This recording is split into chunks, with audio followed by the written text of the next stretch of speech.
check this out. Spiny echidna. The python hunters are on a mission down under, I never thought I'd ever see one. meeting Australia's craziest creatures. Python hunters are bringing the luck, baby. Fighting for the sick and injured. Well, that's a big one. Wow. Returning them back to the wild. She says, I know what this is. This is freedom. And hunting for more. I got a carpet python over here. That is freaking awesome, man. That's beauty. Carpet python. Time to get more remote, more wild. They're on a global mission to protect the planet's snakes and other reptiles. Biologist, venomous snake expert, and croc specialist Sean Heflick. Ever since I was young, I've been mesmerized by reptiles. Law enforcement officer and reptile breeder Greg Graziani. I'm committed to the education and conservation of reptiles. And designer reptile breeder Michael Cole. I've been handling snakes since I was 4, but I have a special passion for pythons. Fighting the fear of the fang. They are the Python Hunters. Australia is home to tons of reptiles, including 135 venomous snakes. These strike fear into the hearts of most Australians, but surprisingly, they're extremely tolerant of non-venomous snakes. 16 feet of gorgeous. And the Python Hunters want to see them all. The guys are on the last leg of their Australian adventure in Rockhampton. I'm a die-hard conservation biologist, so along with seeing the animals, we want to meet the people that are on the ground doing the work. And venomous snake enthusiast Justin Mahoney is just that kind of guy. He's got a unique non-venomous snake to show them. That is a big black-headed python. Yep, that's my boy Sprocket. Here's my second snake. Yeah? I ever got. Yeah, got him as a hatchie. How old is he? 5 years old. The black-headed python prefers to eat other reptiles over mice and birds, including large venomous snakes like the king brown. Look at that head. Yeah, I Good know. looking. That is so iconic for, well, black-headed python. Justin likes to hunt for his wilder reptilian friends at a secret spot. This is where we're going to be going herbing tonight, guys, at the base of this mountain up in front.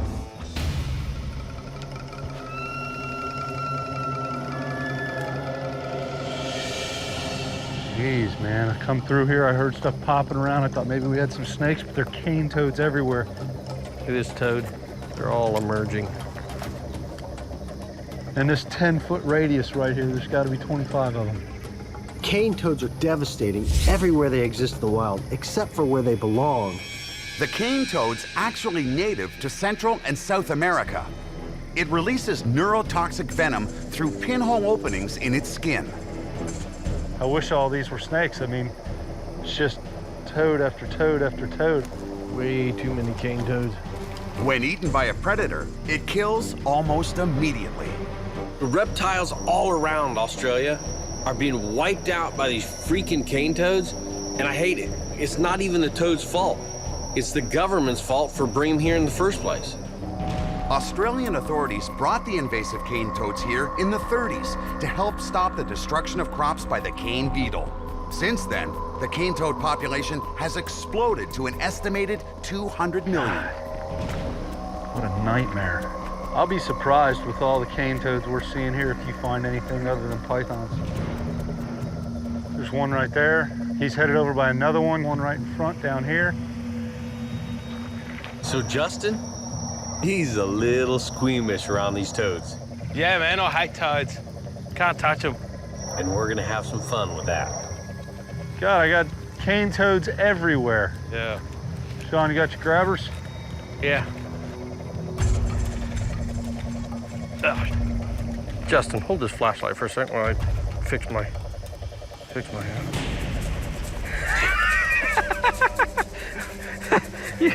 you don't like you? Venomous dude afraid of toads. It's just kind of funny to us to have somebody that gets the heebie-jeebies over toads, but will handle deadly venomous snakes. Yeah. Snakes don't really bother me. Nothing is moving but toads. It's a good thing they can't climb trees, huh? The only way I know of to stop the spread of cane toads is to physically remove them out of the wild and have them humanely euthanized. You know, I'm not even seeing terrestrial spiders. To be honest with you, if I was a little snake or bug, I wouldn't be moving much around here either. No, because you'd be in the belly of a toad quick. I've seen enough damn toads. I want to see some snakes. I thought you were the toad whisperer. Yeah. Toad whisperer. No, it's not just snakes. I'm not seeing beetles. I'm not seeing any ground-dwelling insects. Or skinks. Yeah. Nothing. Python. I got a carpet python over here. Check this out. Where is he? Right here. Oh, beautiful. Right here, baby. Sweet. A favorite among snake enthusiasts. For its ornate pattern, a coastal carpet python can grow to 3 1/4 meters. Woo! That's a nice animal. Look at that. There are about 3 dozen python species worldwide, and 13 of those are found in Australia. So catching this coastal carpet python leaves 12 more to go. That is awesome. Beautiful It is. pattern. He's very skinny for He's his a little thin though. Yeah. Look at the head size compared to his body. Holy. I see you gotta play the same game. Back, huh? There, a little Playing the same payback. game. You let him get me. Little payback. Look at that, man. That's beauty. It's not that thin. It looks thinner crawling along there. No. This is a beautiful animal. Oh, man. Just cruising across the side of this mountain here. That is just, I'm excited. This one's probably a bit young though, I would think. It's a girl? Nah, looks like a male. Hold on a second. Be careful which way. Yeah, it's a Yeah, boy. it's a male. Yeah, it's a Definitely boy. male. You know, he could be out looking for a girl. Hey, Justin, how many carpet pythons you found out here on this mountain? Mate, not one yet. The python hunters are bringing the luck, baby. Sure. Hey, grab that tail, Mikey. Let's stretch him out and go over the body here. See if we've got any scars on this guy at all. This is a gorgeous animal.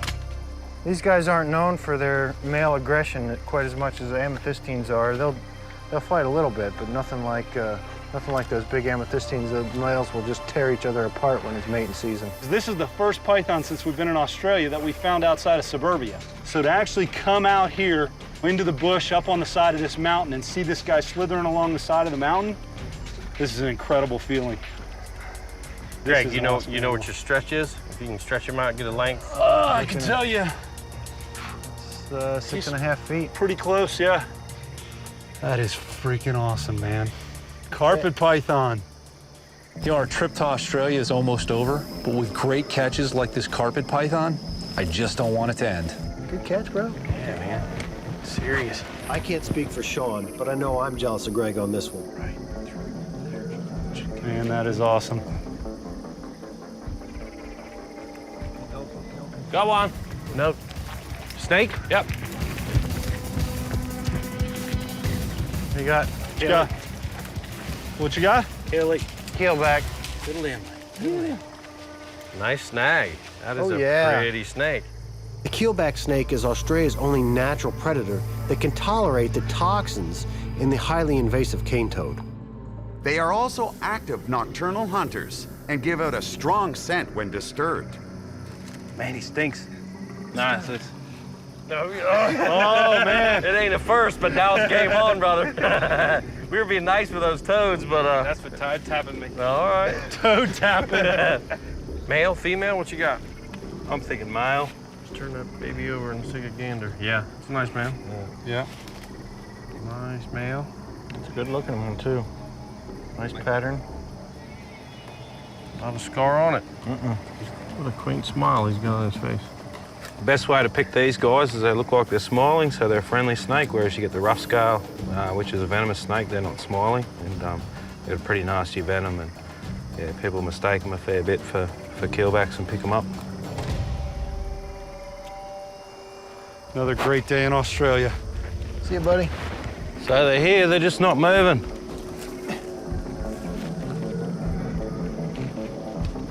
Check this out. Spiny echidna.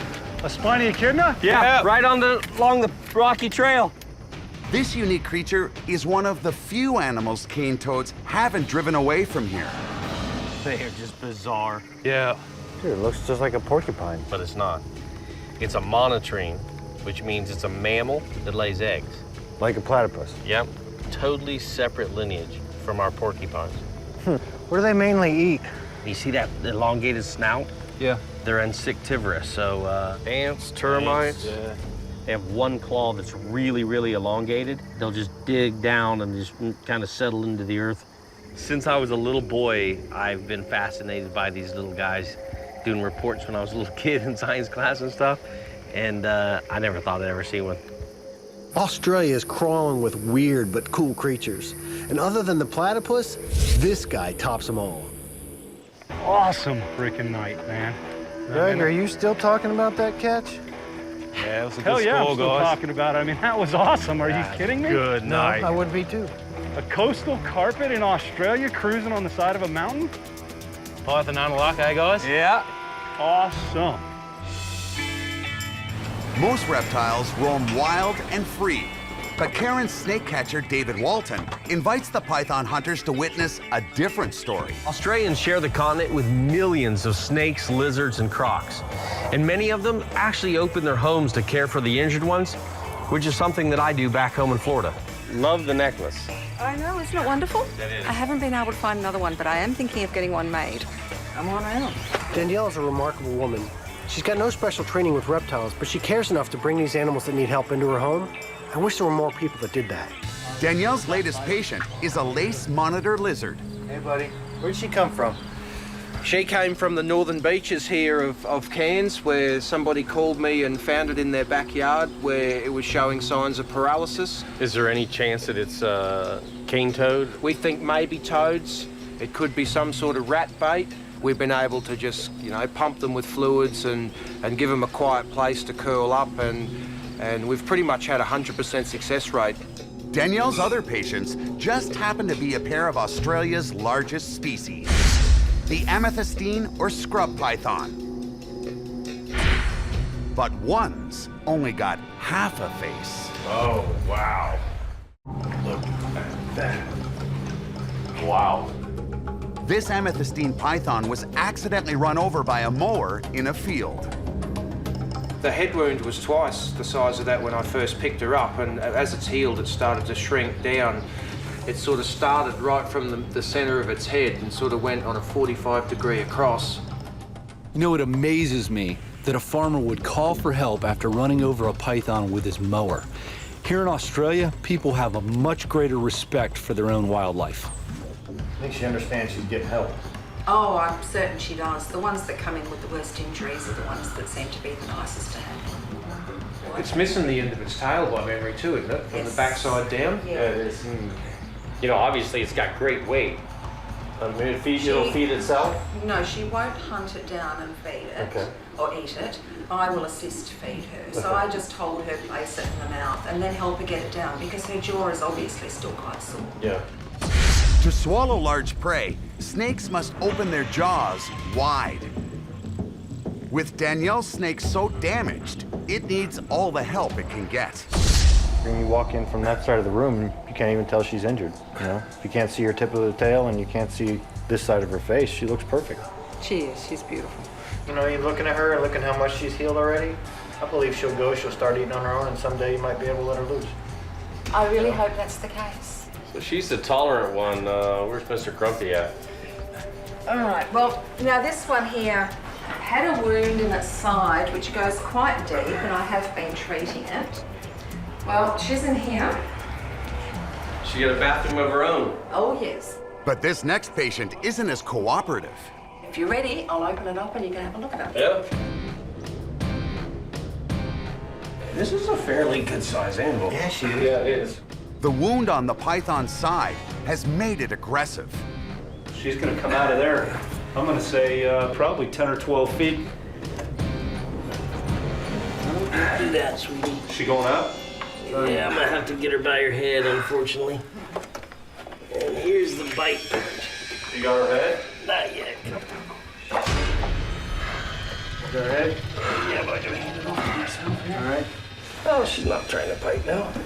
Remember, you've got a laceration on that animal as Yeah, well. it's right there. You want me to switch off on something? What do you want me to she's take? pretty laid back, I think. She wants to kill me, but she's all right with everybody else. Michael, grab the tail, grab the tail. Here, I'm actually gonna let go of this head so I don't stress her, so. Yeah. Okay. You wanna just put her down? Watch that one. Yeah, and then we'll be real gentle with her. All right. She's all you. She's already starting to secrete there. She goes. What was the cause of damage on this animal? Often it's come from the teeth of another male. Yeah. I've had many of them over the years with big, like vertical tear marks out of them from where they've been fighting. Like right here, she's got just like you're describing. Yeah. Right up here that are healed and scarred. See those right there? Yeah, Which would those are say whites. to me that that's a male. It's a male snake. Given the lack of vets that care for reptiles, we've had to take care of our own animals for years. So cleaning out a wound like this is just basic care. Now I'm gonna do a little debridement here of this whole flesh. Can you control the tail for us here, Mike? Yep. There you go, perfect, just like that. Yeah, so we've got a lot of nasty flesh in there. All right, we're gonna add some of this. Yeah, I can't see for a second. Hold on, back up for a sec. Good, cover. Greg applies an antiseptic solution to kill any bacteria on the open wound. I think I try to get some small meals in her, because once they go off feed, as you well know, sometimes they're a bugger to get back on. They can heal themselves pretty well, but they do need that nutrient and that immune system, you know, to do it. Any more? Anything that's got any elasticity to it, we're just gonna leave. Take this piece right here. It's nice to see your paramedic background coming in handy again. You can tell none of this is hurting the snake because you're not jumping or flinching. You see it's really nice and clean down inside there, which is what we want. That necrotic flesh is all out, nice pink soft tissue there. And just swirl that, I'm gonna back out. There you go, excellent. I think that's good. All right. She's ready to go back in the dry, let's get her back in her nice clean enclosure here.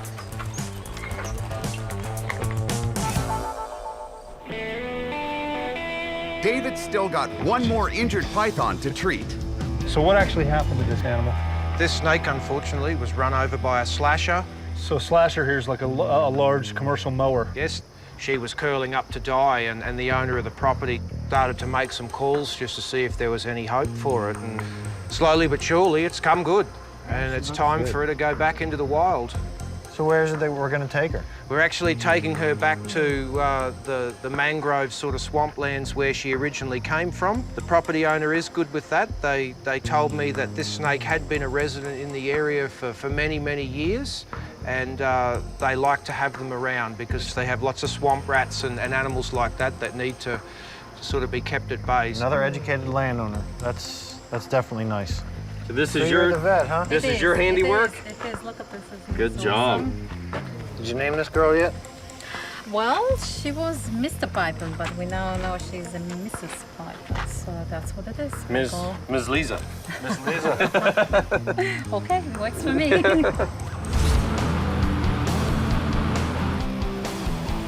So this is where we're gonna release it, huh? Lisa, You've done a lot of hard work here. you want to This is kiss her it. goodbye? No, you can't. It's a girl snake. Oh, just a peck on the cheek. Wow. Get it from a boy. She says, I know what this is. This is freedom. I can smell it. Freedom at last. She says, I recognize this place. She's excited. Smells like rats and wallabies. You guys have done a great job with her. She doesn't want to leave me. Sorry, Woody. You know how I Sorry, feel. Woody. Let's put her up here and see where she goes.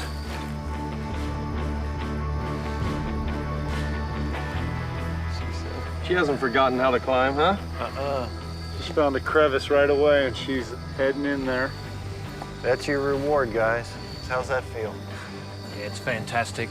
Watching the tail disappear, that's a good thing. Going, gone. Did you ever think that when that animal came in that you'd ever see this day? Wasn't quite sure what's gonna happen.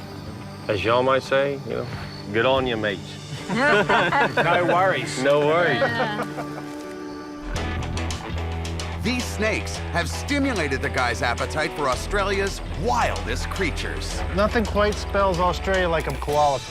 And they're keen to meet some more. This guy's kind of cute for having fur. And no scales, huh? You're all right for a non-reptile. Well, as much as I'd like to hang on to this dude all day, it's like wearing a freaking fur coat. He's making me sweat. His name's Klingon. Once you get him on, he doesn't get off. They're headed out with David Flack, Rockhampton's resident snake catcher, to find live snakes that all too often become roadkill. We're headed out tonight specifically to find the keelback snake. In a little while, they should be warming themselves on the side of the road. Hopefully, there's not a lot of traffic. I can see why this is a good area for snakes. Water all around. This is the famed snake that can eat cane toads of Australia. Yeah, I'm curious to see how big they get. That'll give us an idea how big a cane toad they can eat. Snake, snake, snake. He's alive. He's Yeah, he is. moving, I don't know. Yeah, I think he's good. Oh, he's good. Yeah, he's fine. Oh, he likes you. Oh, I'm glad to see you alive and Keelback too. That's a male. Oh yeah, he's got a big No old need tail. to You don't even even need to pop that. Look at that. You see that? Yep. Very thick past the cloaca. You are handsome, you little toad ear. The Australia version of the invasive hunter. Keelbacks are semi-aquatic and always found near water, the same habitat as their cane toad prey. Damn cane toad. The problem is these things need to be about 8 feet long, and the size of an orange to be able to eat these cane toads, right? When they get bigger. You know, unfortunately, a giant cane toad will eat that. Yeah. That's exactly right. That's the problem. Especially as babies. Yeah, and probably could suck down an adult one of those too. You know the big cane toads are feeding on these keelback snakes without a doubt. This is the only snake that can, right now that we know, that can tolerate the toxin of the cane toad. That's right. If it wasn't, I guess, for these guys and a few other birds and that have worked out that you can eat cane toads a certain way, I'd say we'd be a lot more overrun with them than we are now. But the reason why these are probably quite so prolific is when the cane toads morph from the tadpoles, there's thousands and thousands of them. You know what, boys? That vehicle right there would have just squished his brains all out over this road. He was headed so that direction. we did a good thing. Let's go get some more. Let's let him go and onward and upward. Whoa, whoa, whoa, stop, stop! What's that? What's the matter? Oh yeah, baby. Look at this. Next one's yours, Mikey. Is that, what is it, keelback? Make sure he's moving There's a fast. band on that neck. Hold on. I think that's a baby keelback, but it's hard to tell. That's Keelback. All right, yeah, I thought so. Yeah. Get him, Mikey. Don't let that little one get the best of you. You guys give me the baby, huh? Woo! Hey, mine's cuter than yours. That's cane toad food right there. Let's let him go and let's save some more.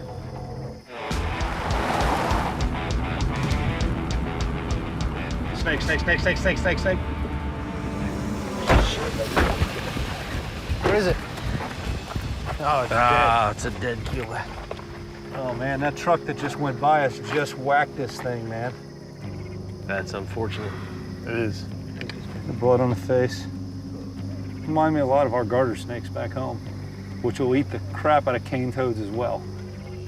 One less cane toad eating machine, unfortunately. That's right. Let's see if we can get on down the road here and get a couple of these live guys, move them off the road before any more of this traffic waffles them. I really hate to see it, but when snakes and cars end up on the roadway at the same time, the snakes always lose.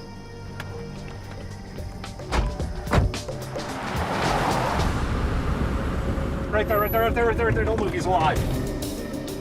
Size-wise, is this an adult? Is this as big as they get? No, they get a bit bigger than that. Probably about a metre long is the biggest I've seen. Oh, we're gonna have to get him off the road. There's a car coming. Sean's brought along his infrared camera. Very cool.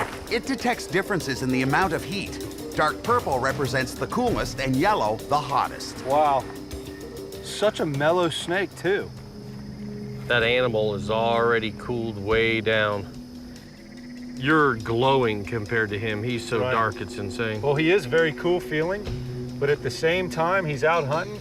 He's just found a nice warm perch to sit on, and he's not moving at all. He's soaking up that body heat from me right now. Just a cool little snake. These guys are probably one of the most common snakes we have around the Rockhampton area. Were they just as popular before the cane toads? I'd like to think that because there's more cane toads, there's more of them around. Let's put this guy back and let's go save the rest of his buddies off this road because there's a lot of traffic going on. No worries. Like all cold-blooded reptiles, keelbacks absorb heat from their surroundings to increase their body temperature.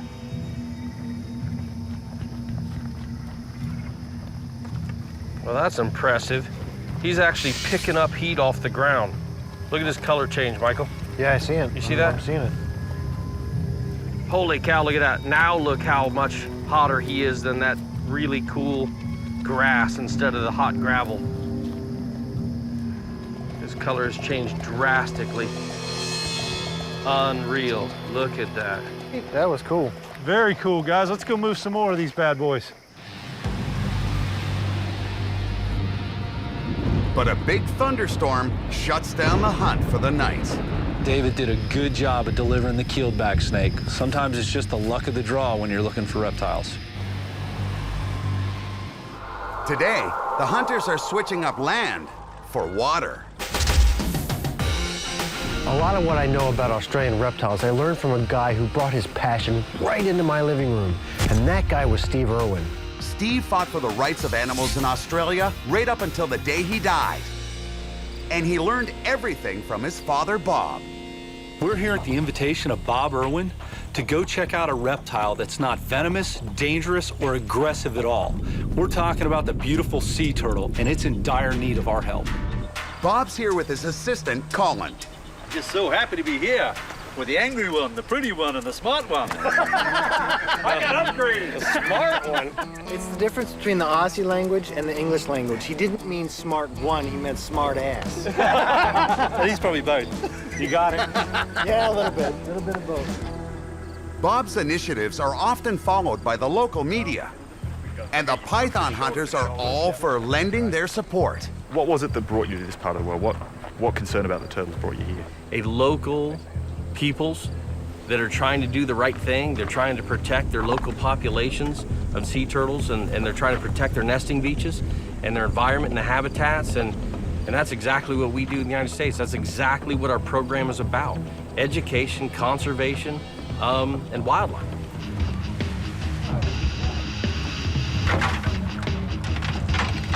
Righto, let's go get some turtles.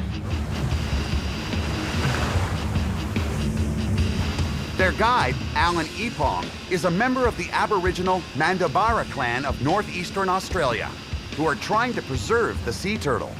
Do you remember your parents or the elders telling stories about just hundreds and hundreds of turtles, thousands of turtles in this area on this stretch? When I was young, I seen it for myself. That there was heaps of turtles around here. Everywhere you looked, you saw a turtle, especially along the coast here. But it's pretty limited now. Just on the surface, you see? Yeah. He's right off this side, right over here. But if that was a turtle, he wasn't moving right. Yeah, he's gone down. He's maneuvering enough to stay away from us, though. Straight out that way. He's got floaters, he won't stay down for long. There he is. There he is. No, batfish, eh? Batfish, yeah. That's what it is. Batfish? Close, but no cigar. Yeah. Is it batfish? Yeah, batfish. That's why he's swimming funny for a turtle. Because he's not a turtle. This isn't looking good. We've been out here for over an hour and haven't seen a single turtle. I think it's time we get under the water and see if we can change our luck.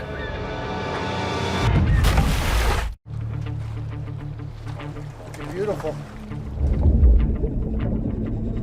The guys are in prime sea turtle territory, desperately searching for a reptile that once gathered here by the thousands.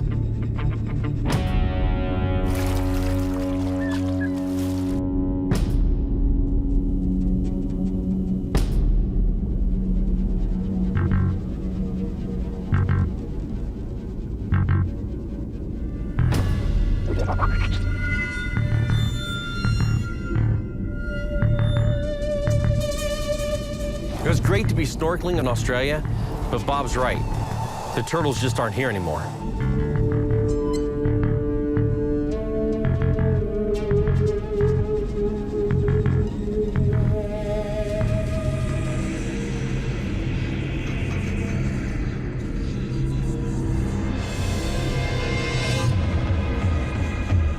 I spot a sea turtle, but it's only one.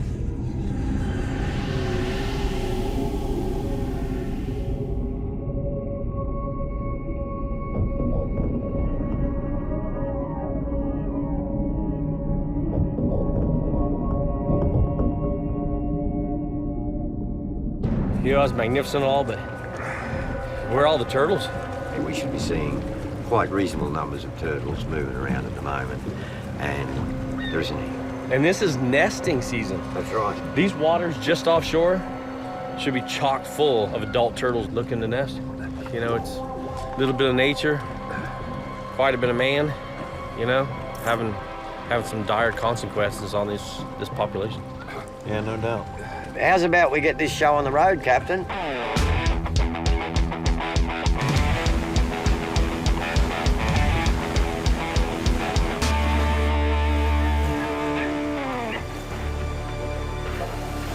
Great day out on the water, but, you know, from 300 nests to 30 nests? Australia's turtles are protected by law, but Colin doesn't think it's enough. You see the problems we face, and yet every day our government denies that unlimited, unmonitored, uncontrolled hunting with no cruelty laws isn't a problem. It actually brings home the fact that we've actually messed up. We got a lot of work to do. We got a lot of work to do. And the sad thing is that we've got to change people's attitude and get people to think differently. But do those animals have that time? Sad. Back home in Florida, we have sea turtles as well, and our local and federal governments do a great job of protecting them. But in Australia, they just don't have the enforcement in place. Bob spots what's threatening the sea turtle nests on the beach. Bloody wheel tracks. Yeah, look at this. Yeah. This is fresh right here. This is an ATV. Yep. Yeah. You get a baby sea turtle stuck down in here, he's not gonna make it to the water. You know, worse than that, you got tire tracks going up on the high areas where would be the nesting sites. You know, the eggs are being broken, the sand's being compacted. All because humans think they have the right to drive a vehicle on the beach. If there's something we don't want to see, it's negligence destroying the creatures that are fast disappearing from this planet. It's just careless and stupid.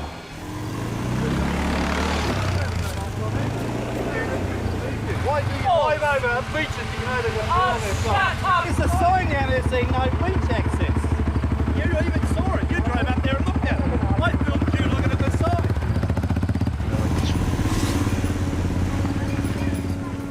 You know, it's just general lack of respect. But Bob Irwin and Colin have more than ATVs on the beach to worry about. They must prepare a couple of endangered sea turtles for a trip to the hospital for life-saving procedures. This is the rehab facility. These are our tanks. We got multiple turtles that we need to pack up, dry them off, and then transport them for CAT scan. You're nice and filthy. Jenny Gilbert has been rehabilitating and tracking Australia's declining sea turtles for the past 30 years. Nellie, this green sea turtle, is one of many found unable to dive due to floater syndrome. Floater syndrome is actually air that's trapped between their shell. It could actually be an impaction they have in their intestinal tract, and that means they could have a blockage. They could have ingested marine debris. They can also get what's called a coccidia in their brain, and that's just an overload of parasites, and that can also stop their intestine from working. Jenny washes off large amounts of algae, an indication Nellie's been floating on the surface too long. Accumulation of just algal growth from it floating. It's abnormal for a healthy turtle. Healthy turtles do a lot of diving. They don't stay on the surface. But Jenny's really worried about Angie. Wow. Well, that's a big one. Angie's been at the rehab center for 2 years and just recently stopped eating. She's going to be a handful, isn't she? She is. Paul's going to get in the tank and he's going to lift her out to the boys. Oh, man. Better him than me. I know, she weighs a fair bit, I can tell you. She must be heavy. Probably weighs more than you do, Bob. I'd say she does. How did she come in? The rangers found her and they said that she'd probably been attacked by a crocodile because she's got a tooth mark in her back and she had a broken jaw. Today, they're giving her a CAT scan to assess her broken jaw. and an MRI to determine if the fibropapilloma growth on her snout has spread to her internal organs. If it has, it could kill her. Straight up like that. Now we come in with a freshwater hose. Before moving Angie, they hose her down to rinse off the salt water. Now I've got to change your clothes. Sorry, Paul. Second side and Angie? if she gets the hose, she'll eat it. Sorry, Paul. Sorry, Paul. It's starting to feel like it's intentional now. Just a little bit more. Sorry, Paul. You're not talking about a turtle, are you? Yep, straight off the edge of the roller, straight into the box.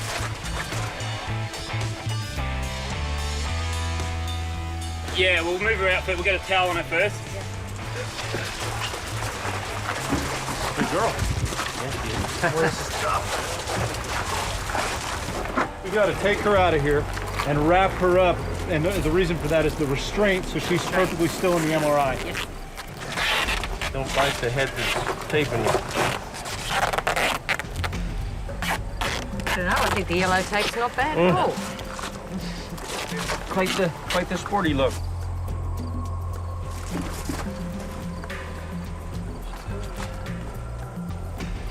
Remind me not to get a CAT scan around here. I'm telling you, straitjacket time, huh? It looks like it might be stressful on the animal, but the way it's done, wrapping it up, keep it calm like that, she's not real stressed. I mean, yeah, she's not happy. It's definitely not going to hurt her. It's an incredible animal, man. I mean, the strength and power in that thing. And, you know, when you look at a turtle like this, especially in this setting, it looks awkward and lumber, but when that thing gets in the water, I mean... Hundreds of millions of years they've been doing what they do. They're well adapted, turbocharged. You know, the Cairns Diagnostic Facility usually services humans, but today they've opened their doors to Nellie and Angie, 2 sea turtles. That's very cool. Nellie heads into the MRI first. Nellie. Come on. Come on. You know, the radio waves will reveal a 3D image of the turtle skull, which will tell us what damage she's incurred and the probability of her successful recovery. The next one's going to be really easy. She's bound up like a mummy. This CAT scan will determine if Angie can ever return to the wild. Poor lady. All right, hello, sweetheart. Hey, we're here to help you. There's my darling, I know, sweetheart. She's so beautiful. And really, if we can just get them to keep still for that amount of time that's required to get them through and get that data collated. You're going to have to leave now, I'm afraid. We have the same problem with fibropapillomas in the United States. Some of our loggerheads we find just huge papillomas on them.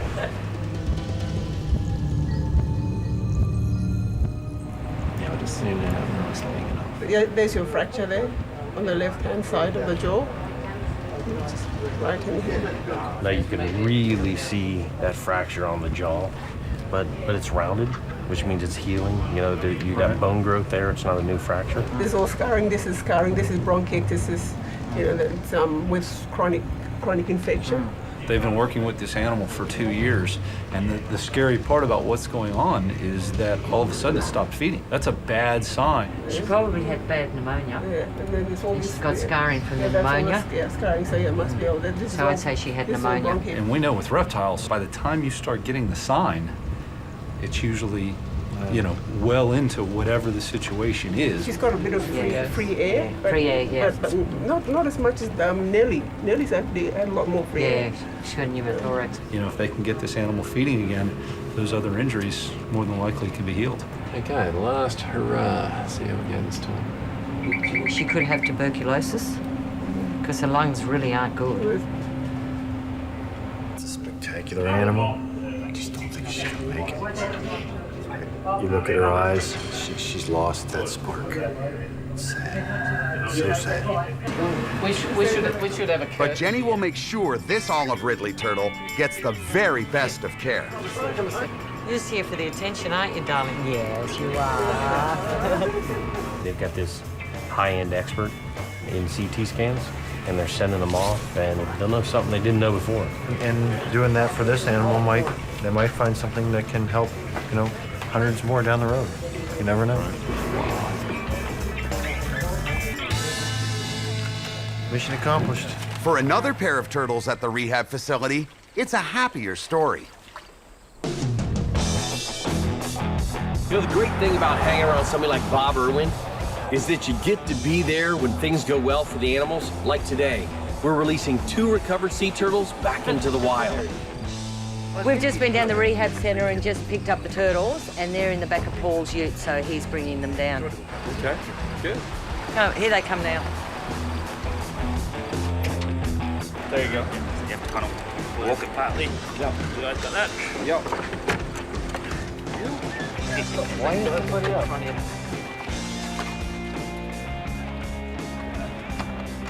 The other thing is that we haven't named these 2. We're leaving it for you to name between you all. Uh-oh. So there's 2 names, so My we're wife's leaving it. birthday today. So we're leaving it for all of you to name. Is there a male or female? Bob? The Bob Irwin and your wife? Bob and Lisa. Bob and Lisa. Bob and Lisa. How good's that? I think if my wife found out that we released a sea turtle and named it Lisa on her birthday with Bob Irwin, she'd probably have a heart attack. Have you ever had an animal named that? Odd ones, he's but got the they're other usually boat, ones with right? big teeth and they bite. But this morning's not just about setting turtles free. Jenny's had a call about a floating turtle in the bay. Every day, Jenny and Paul and other volunteers are scouring the waters for these turtles that are floating up at alarming rates. They want to get them early so they can save them. Because of the lack of seagrass, these poor green turtles are actually starving and they're floating to the surface. So they're getting about 20 to 30 calls a week now from these turtles just found around the area. Today's release brings out a local TV crew, but it soon turns into a bad news story. We haven't even left the dock yet. There's another one floating in the harbor here. Paul, it's well and truly dead? That's sad. Turtles can dive to almost 300 meters to feed. They spend very little time on the surface. A turtle trapped on the surface means it's in trouble. It could be intestinal blockage, trapped gas, any of which can spell a death sentence. Turtles are the sentinel of the ocean, and when the turtle health goes down, obviously the ocean's not looking good. It's dead. Yeah. You've got to duck it right in here. I'll try to pass it to somebody first. Okay, you And you can put the bag under it, just so that it doesn't fall through the bottom of the bag. Come on, jump across. Oh, you've been dead for a while. Look at this fishing line. It's entangled in fishing line. It's got a raptor on it.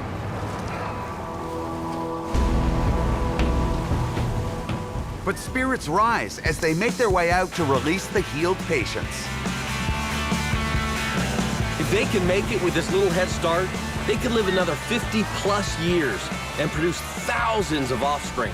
That is well worth the extra work. It's all we need. It's all we need. They got a little bit of python hunter luck riding with them now. Gotta think positive. These guys are gonna outlive us. I'm positive of that, at least you guys anyway.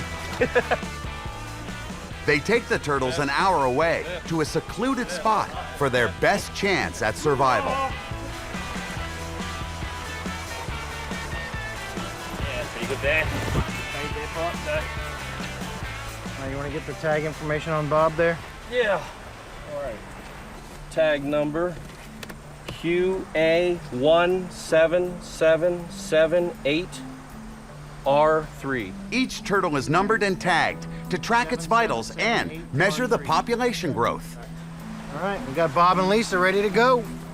I'm still not exactly sure how I feel about my wife running off with Bob, especially since this is her birthday present.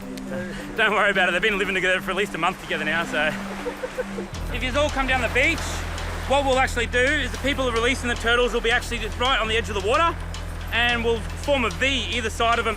That way we can kind of create a natural channel for them heading a bit further out to deeper water.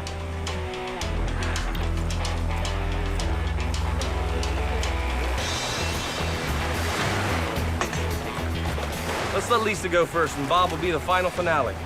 It's such an honor to be here with Bob Irwin, releasing a rehab sea turtle back in the wild. The feeling that I get is just, it's really undescribable. All right, sweetie. Another minute, and you'll be free. Don't come back. Everybody ready? Yep.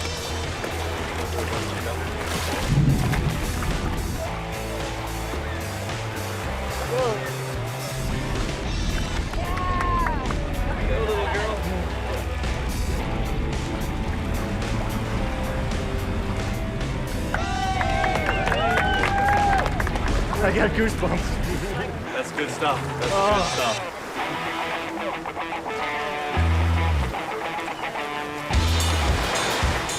Hang in there, buddy. Get it going. How good is that? Doesn't get any better. This is awesome.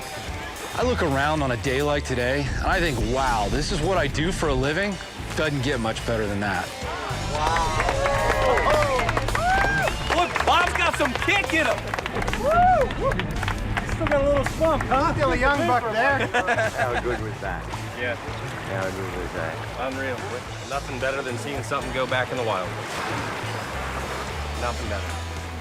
Jenny? If there's a feel-good moment on the Australia trip, this is it.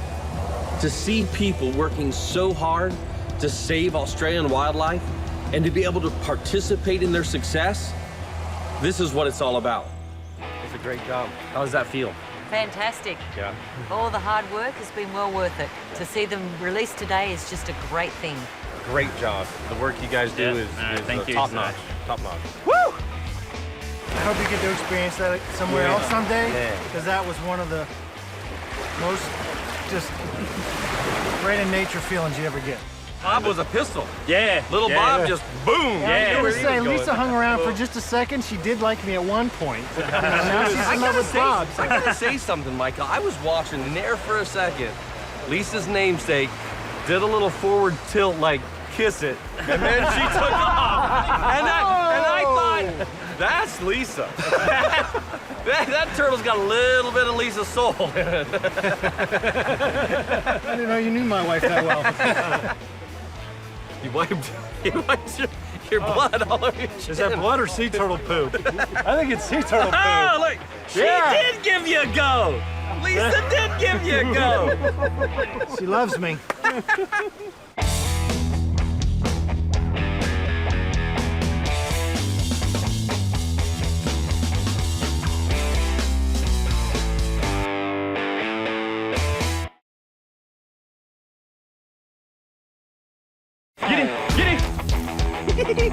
You got him?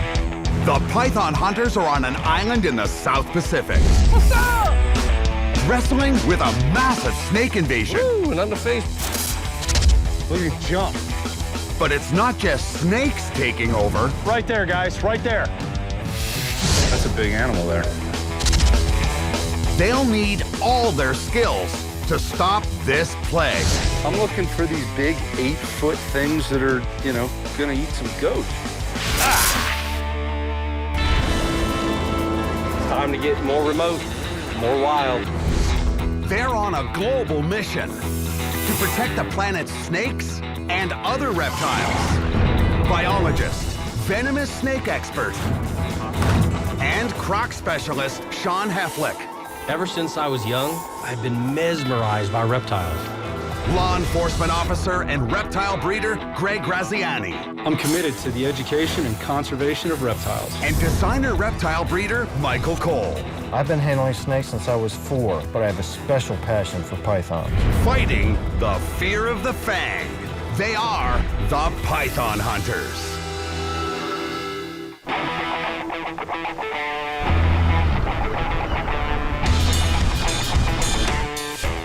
U.S. territory, Guam. That is beautiful. My own island, I'm gonna have a view like that. Easy tattoo. The guys are in Guam, smack dab in the middle of the Western Pacific Ocean, to capture one of the most invasive species on the planet, the brown tree snake. If you are looking for the perfect place for an invasion of tree snakes, this is it. It's the perfect jungle habitat. It's got food sources. It's got ground birds, it's got lizards. Guam would be the perfect place. Estimates put the island's tree snake population at a staggering 12,000 per square kilometer. Everything I've seen in literature is just tons of snakes, people in cupboards and snakes coming out of them. I've heard other reports people can live here their whole lives and never see a snake, so the two of those don't mesh with me real well. I want to get around this island and I want to see how many snakes we're finding. They find their first evidence of a snake invasion near the airport. There's a live rodent in there. Oh, yeah? Yeah, for bait. What's interesting, we've got these things lined on the airport fence. Don't want any of these snakes getting off this island and onto others and into Hawaii, because that's one of the ways this brown tree snake made it to this island, this military transport. Back World War II, massive quantities of military cargo, airplanes, ships were coming into port, and they were coming from areas that this brown tree snake was native to. And that's the injection event that put enough brown tree snakes here, they could reproduce and they could establish themselves as the apex predator on this island. Despite its name, this 1 to 2 meter long tree snake is extremely adaptable, living in open grasslands and around human settlements. Since these brown tree snakes are nocturnal, we're gonna have to come back out here, ride these fences at night, and just get an overall kind of sense as to what's going on.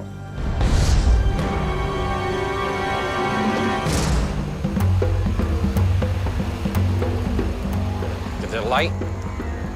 Light? Flashlight. A lot of people don't quite understand why this brown tree snake being here causes such a problem. The issue is that it was introduced by man's action, and it has extirpated 12 species of birds, among other things, and they're found nowhere else on this planet. And that's the issue. Tonight, they'll track down and remove as many snakes as they can. Those slabs are perfect hiding spots for snakes. Nothing getting in there.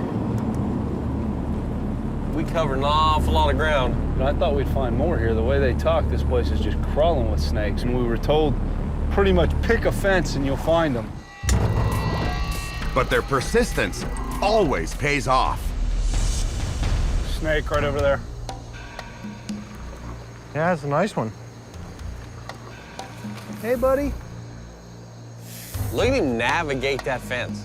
Their evolutionary design is so specialized for climbing. They have hundreds of ribs, and those ribs are tied together by thousands of muscles, you know, in a ratchet system. So they literally can move themselves up the slipperiest of vertical spaces. We work on our little core right here. Their whole body is core. They've got abdominal muscle after abdominal muscle just stacked up by the hundreds. There's prey items all over this fence. So look, there's a gecko right here. That's why he's here. Praying mantis. Look at this. Ah, praying mantis style meets snake style. Uh-oh, it's going to be a fight.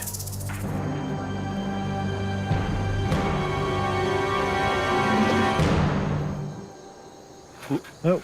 Nope, he slides right under, stealthy like a snake. Look at the mantis. He's like, look, that was a close one. Man, don't come back or I'll kick your butt, man. Stuck through this one. Sean. What? Let him do it. What if you get that snake off by yourself? Oh, come on. I think that's real hard, huh?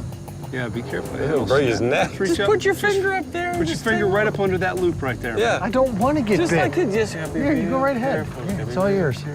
You want to get bit? No. See, I'm trying not to get bit. I know you don't care if you get bit because you know you're not allergic to it. But the brown tree snake does carry a mildly toxic venom. Oh, that's a good one. Oh, that's a good one right there. Matter of fact, Jump for, Sean. because his teeth went in under my cuticle. Look at some of the teeth marks on my nail. You know, that guy was a little spunky, had a go at me. And they are mildly venomous, but they're rear-fanged. Not typically a big deal for humans.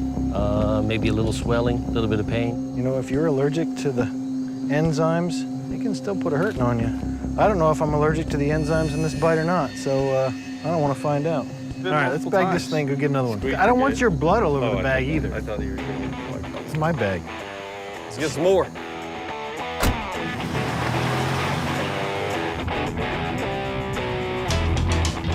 Snake right there.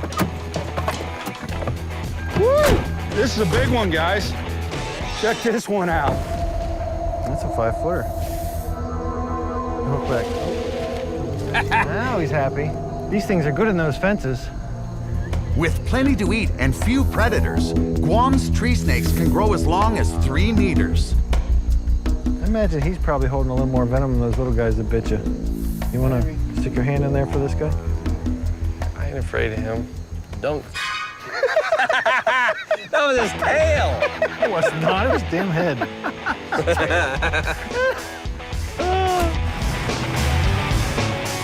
I'm a little disappointed. I mean, as much as we've heard about how many snakes are supposed to be on this island, I mean, 2 snakes, and we've been cruising around almost all night, hitting these fences.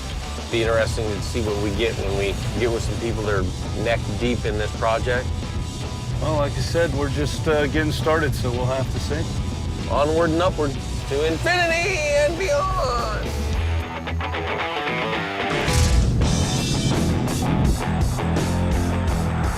Now I'm starting to wonder, you know, how accurate the claims are that this snake is really a nuisance on the island of Guam. You know, we got to thinking, well, these are more of an arboreal species, so we're gonna have to start looking in other places. Today we're supposed to meet up with the guys from the rapid response team and catch some brown tree snakes. Yeah, guys standing there looking in the trees is probably our guy. James? Hey, Sean, how See you you doing? guys. Good to see you. Yeah. We're going to start out tonight here just right along the road because it's got a nice forest edge. Let's go. Oh, I'm ready. I'm ready too, man. Sean, we're working with the rapid response team. Well, see, I have to roll the window up from the cameraman who left it down. So what is our witching hour here? What's when we're just gonna start seeing them? Their activity period seems to be half hour to an hour after sunset. So we're probably, 20 minutes to a half hour from when it starts getting really good to find these guys.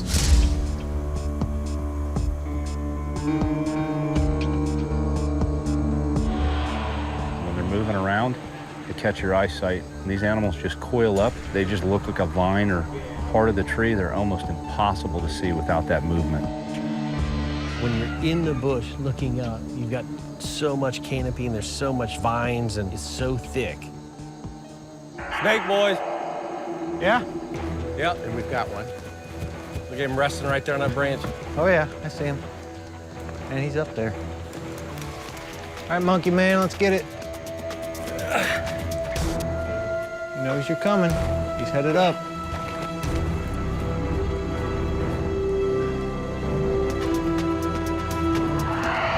Woo, not in the face, brother. He likes you a lot. Oh, there's a bite. First one of the night. All right, ready? Yep. You can just put them on the tongs. Don't even need to close them. Well, that's a good-looking snake. Whoa, hello, buddy. It's all yours, brother. Look at the eyes. It's just magnificent how large they are. You know, good indicator. It's a nocturnal snake. It has to have like the largest eyes of any snake. Their bulging eyes give the brown tree snake a huge advantage for spotting prey in the dark. It is too bad that these guys are invasive because they are beautiful snakes. You got to appreciate, you know, just how pretty they are and how nimble they are in the trees, and pretty amazing. And as generalists, they can pretty much, bite me on my hand. No, come on now. Now you just wants to chew. Now you're just trying to envenomate me. That's rude. Its toxin won't kill, but symptoms can range from dizziness to vomiting to severe infection. And Sean's taken multiple bites over several days. Is that bite bothering you at all? Nah, stinging a little bit. Like a bee sting or kind of a stingy, itchy? As the night wears on, the action heats up. You guys, we got a snake over here on the ground. He looks rough. He's a bigger one. Yeah, look how thin he is, though. The spine sticking out on the back. This guy doesn't look like he's had a meal in a while. He doesn't have much fight in him either. You can see these bumps right here. I'm running my fingers over. That should have a layer of muscle over it, and that's totally gone on this animal. We see in animals that haven't had food in a long period of time. But James, I mean, is this typical to find them like this? Yeah, diameter-wise, he's not atypical. This snake is obviously in the process of shedding. So I think part of the reason he's looking so poor to us is because his skin is loose and starting to flake off. You can also see through, and he doesn't got anything in there. I can see his ribs. Yeah, you can see his organs. I can see his heart. Look at that, look at that. You can see his heart. You can see it beating. Oh, that's really cool right there. The brown tree snake's heart can shift from its normal position, an adaptation to protect it when swallowing large prey. One more bag. All right, here they come. They're popping up everywhere. And all of a sudden, we're starting to see snakes. One here, one there. Yeah, it is a pretty good sized animal. There's a lot of snakes here.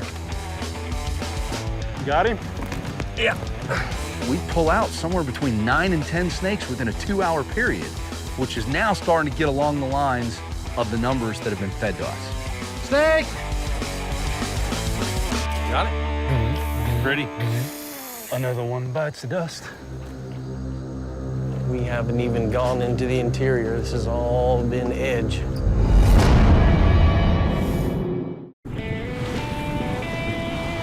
There's obviously a lot. I mean, we go out and find, 9, 10 snakes in one night. That wasn't even a night. That was just a couple of hours. Yeah. Where can you go in a 200-yard stretch down home and just walk up and down and catch 10 snakes? Yeah, 10 of the same species. They've seen the snake. Now the hunters meet one of its victims, the Guam rail. On Guam proper, there are absolutely no rails that exist still in the wild. They are extinct. So they've got this breeding population, but they cannot do reintroductions back into Guam at this point because they feel that the tree snake population is still too large and would just decimate all of the birds that they release. With no natural fear of snakes, the flightless rail was almost hunted to extinction in the 1980s by the brown tree snake. So how many rails do you have in this breeding program here? Right now, I think we're at 130, 140. Wow. It's a numbers game. So the more birds you release, the more likely you have birds to stick around the release area, breed, otherwise, and not die. They can get those birds reintroduced. That'll be a phenomenal story, a huge success story. Yeah, that's the way to get them. Oh, there you go. That's the way I get them. Very cool looking animal. The red eyes are pretty strange. He's like, I'm out of here, mama. Don't chase him. Yeah, don't chase him. See, that's the stalking rail. You got him. There we go. Come here, little buddy. It's all right. There we go. Let's not be responsible for releasing a critically endangered bird species. Yeah. Look at him, he's a cutie. Only on Guam. I would like to think that the rail can make a comeback here on Guam, but you put the rails back on this island with the number of tree snakes you have, and it's a death sentence for those animals. To avoid that catastrophe, Diane's team has set up a sanctuary about 1 kilometer south of Guam on nearby Cocos Island. Cocos is the only place where they exist in the wild on Guam.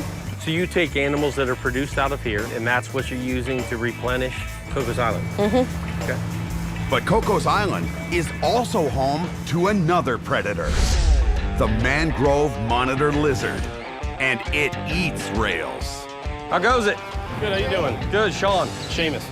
Biologist Seamus Earhart studies the lizards to help ensure the rail's survival. All right, we're excited. Let's we'll get our gear and load up. The thing about Cocos Island is that obviously it's a small island, so like 83 acres out here, and they got a reintroduction program for their Guam rail. Big thing out here is, we'd like to see some Guam rails out here doing good, but we also want to catch some of these mangrove monitors and extract them off the island, give these rails a fighting chance. Now, who's this guy? Chris, he tracks the rails in the island. You tracking a bird? Yeah, I am. How many you got still with radios? I got 5 birds still. 7 birds dropped transmitters, and I'm sure they're still alive. We've had 9 nests so far, and 4 have hatched out, for sure. 6 baby chicks. So these birds have settled in, Yeah, they're their feeding territories. themselves, they're reproducing, they're making it. Yeah, they're making it. They're doing good. That's great to hear for a highly endangered bird. With Guam rails making a comeback on Cocos, the Monitor Lizard Control Program looks like it's working. Well, a lot of the monitor lizards aren't in this area. They're real shy and they don't like people. Yeah. Mangrove monitors are covered in dark green scales, so they're hard to spot in the dense forest. It's warm enough now that they're foraging in the shade.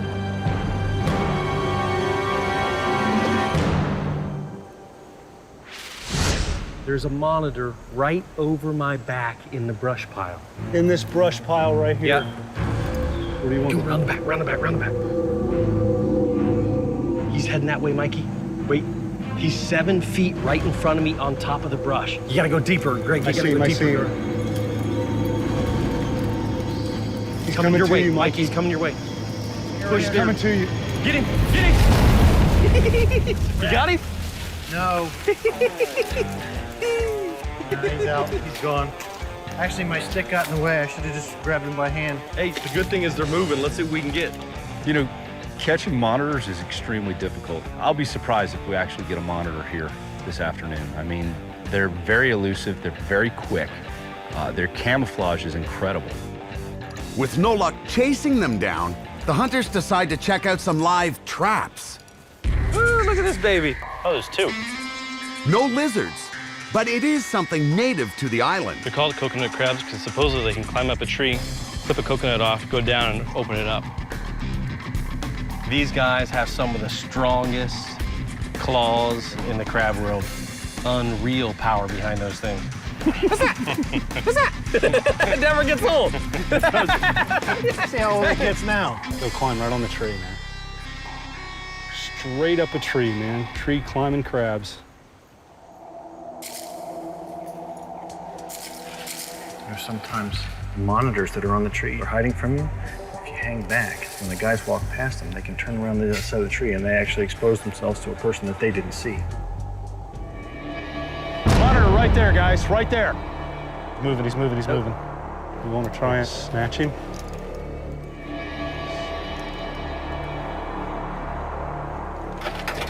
Dr. Michael's got him. First one, good job, Mikey. Sean scared him to me. Woo-hoo! You know, he's in good shape. He's in great shape. No real scarring. He's got great body weight. Typical, though, for Indians, they're just not aggressive. Yeah, monitor shower there? I think the animal really thought he had a height advantage over us. Once he was looking down, he didn't feel as intimidated as some of the animals on the ground. And then when we reach up with those metal tongs, there's no body heat, there's nothing that says to him this is another animal. There's no scent or anything like that.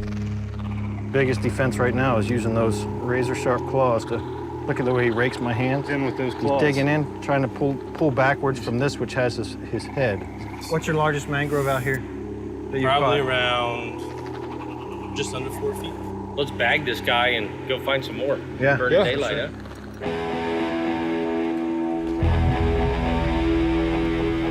Oh, Mikey's a lizard in this one. Cool. Got him? Look at him. What's up? There you go. Yeah, that'll get him. Give me. He wants some. See this guy for a second. I Got don't it? trust you near my face, that's all. But, you know, one of the things we talked about with these lizards is how they got here. And there is a possibility of them coming over from the mainland. I mean, they're excellent swimmers. They're found around the water. And when you look at this tail here, it's really compressed like a crocodilian tail. These mangrove monitors are famous for not only being able to tolerate estuary or salt water, but also just to navigate waterways. They also have a special gland in the nasal area where they can secrete salt, so they can go through marine environment and not dehydrate. And they eat fish. I found the fish in their stomach contents. All right, let's get this guy bagged up and in quick. Like the tree snakes they collect, it's game over for these lizards. 2 in the bag. But the guys wonder if Cocos Island will ever be a safe haven for the Guam rail. You're maximum a kilometer off that island. It's close, and these guys are no strangers to swimming, you know? And just with the tide coming out, they can coast. There's a piece of the puzzle that needs solved. The story is like back in the late 80s or early 90s that there was a resort out here and they had a nice little enclosure for an exhibit for tourists. And when the typhoons went through, that got demolished and released these monitors onto the island. It'd be interesting to get out here and maybe talk to some people that were here pre-typhoon and see if those monitors actually were here. Do you remember monitor lizards being on the island when you were a kid? Yes. Like approximately what year? 70s, maybe 70s. All right. If more monitors swim the short distance from Guam to Cocos Island, it could destroy the rail's comeback. Going back to do a necropsy on a monitor, right? Yeah.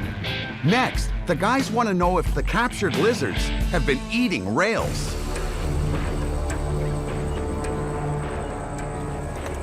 Let's see what he's consuming from over. Is this a relatively large mangrove monitor for what you're typically taking off the island? This is actually one of the larger ones that we have out there. And he's real healthy. You can tell by the stomach, and the other way is by the circumference of the tail. It's thick. A lot of meat on him. He's a healthy boy. Every lizard removed from Cocos Island undergoes a stomach content analysis. There's huge value to a necropsy. I mean, we find out what these animals are eating.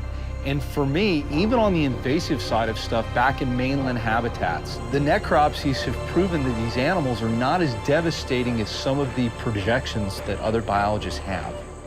Number one thing we're looking for are rail eggs or rail feathers. The other thing we're looking for is turtle eggs, because green sea turtle lays eggs out there and nests, and these guys are notorious for raiding turtle nests. They're ready. There we go, crab claw.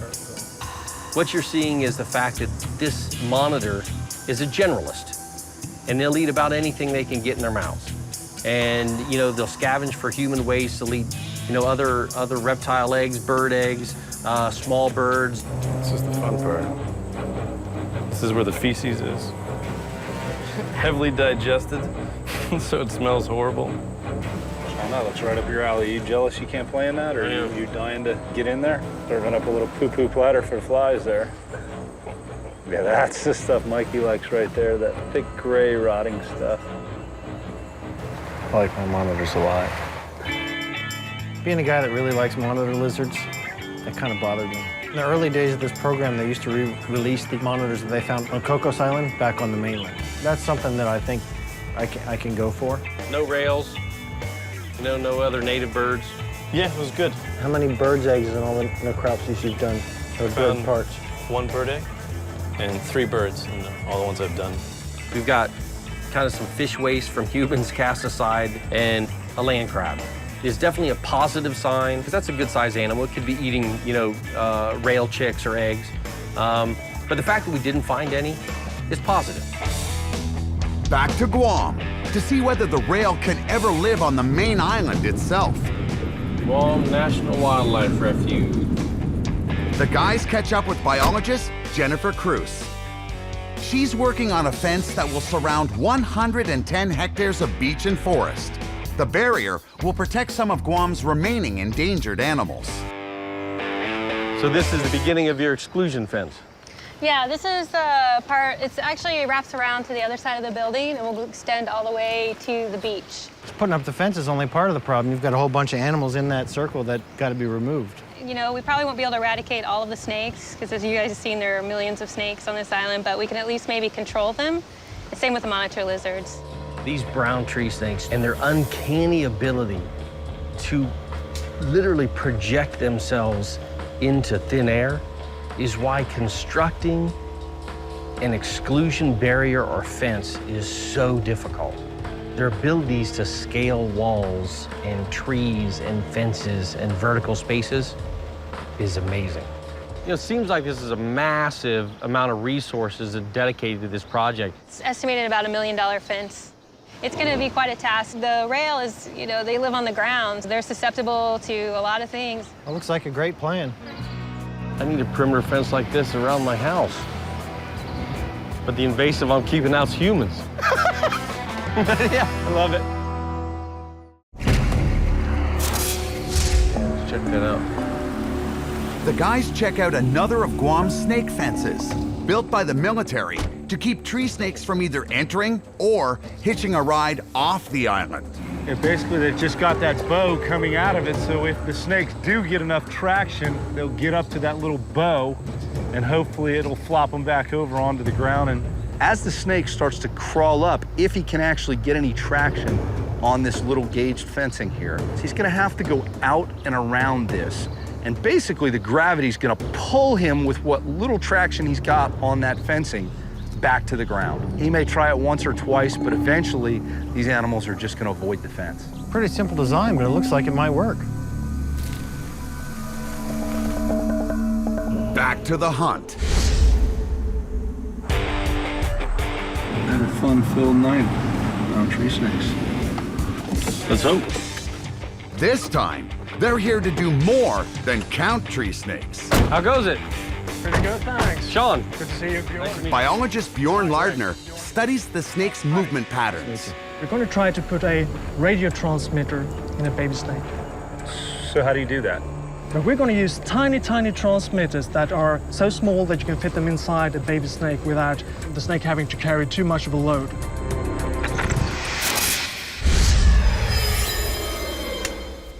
We're going to stuff a transmitter into this dead gecko.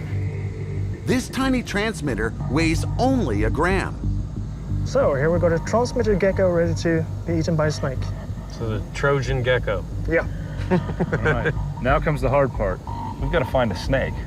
And get it to eat that gecko. I don't know, after last night, might not be such a hard thing to do. Remember that tonight we're only looking for the small guys. Any snake that is larger than roughly 3 feet total length, that is not a snake we want to transmit it tonight.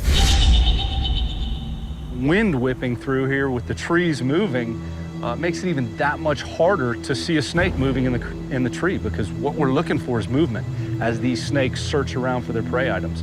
And I mean, we had a lot stacked against us tonight. Looking for pretty small juveniles. They don't typically find them on the ground, so it's one area that we can forego searching. Wind is a killer. You're gonna have to actually catch the glint of the snake or the coloration or just the body form.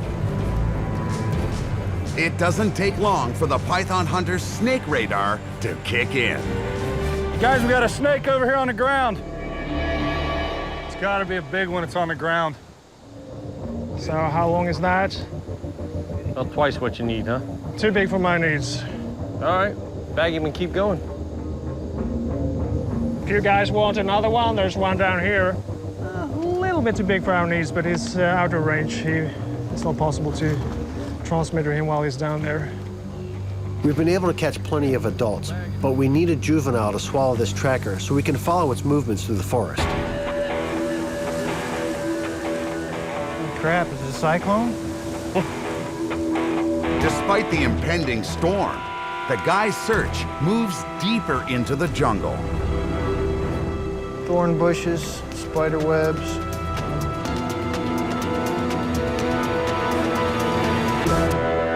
Snake, boys. He's right here. He's about 3 feet. Maybe a 3.5. little bigger than the last one just pulled out. If I just stick this up to him, he probably won't be too happy about it.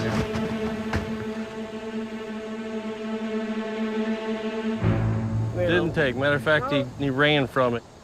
Tag it and bag it. For a bag. We may not be getting exactly what we want, but we're getting rid of more snakes. Snake! Another brush pile snake? Yeah. What size is it? Big. Look at those big eyes. Perfect for hunting at night. Oh, another one for the bag. 5 and 40 minutes. We're heading to beat last night's record. This is conflicting here. I mean, we're out and removing an invasive species. Unfortunately, these animals can't be released back in the wild. It's so much nicer to be able to go out and handle a snake in its native habitat and be able to release that animal back into the wild. This is not what we like to do here. We're getting tired of yelling out snake, man. I hear you. There's another one right up the road there. I think they've gotten a tree. Might actually be receptible to the idea of offering him the gecko. Let's see if we can sneak up there carefully, very gently. Careful now. He's looking at it. Yeah, he's definitely eyeballed it. How's that shoulder burn? I just hope I don't drop it. Oh, doesn't look good. Should have struck by now. Yeah, he definitely eyeballed it. Yeah, he's looking at it. So I think he's trying to find the head of the lizard. Yeah.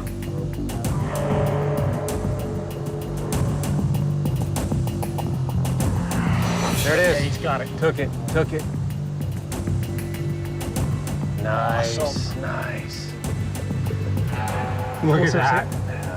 Good job. Perfect, man. Yeah, it was pretty cool.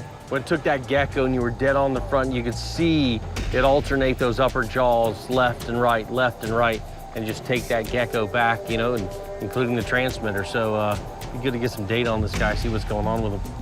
This is science we love. Gadgets, snakes, lizards, transmitters. I didn't think we would get a snake to take the gecko. I would have lost money on this. Well, But, it's I'm always glad. easier when they're up because they don't seem to be as disturbed by your presence Right, right, when you're below them. right. That's something you rarely ever see in the wild. I mean, obviously, we held the gecko up there for him to eat. But anytime you come across this snake, you know, even in the Everglades, we come across a little ribbon snake eating a frog. It's almost unimaginable to a person to understand an animal that can, with no arms or legs, engulf something almost, you know, twice the size around as what it is. It's just incredible to watch. Yeah, I missed all the fun. Yeah, you're kind of late to the party, brother. The snake has taken the gecko, eaten the gecko, and wandered off. Awesome. Where were you? I caught 6 snakes by myself. These guys are excited about one because it ate a gecko. Whatever. Is that a static signal? The interval between two pulses is really slow. So you can tell that the snake is doing something up and down with his body.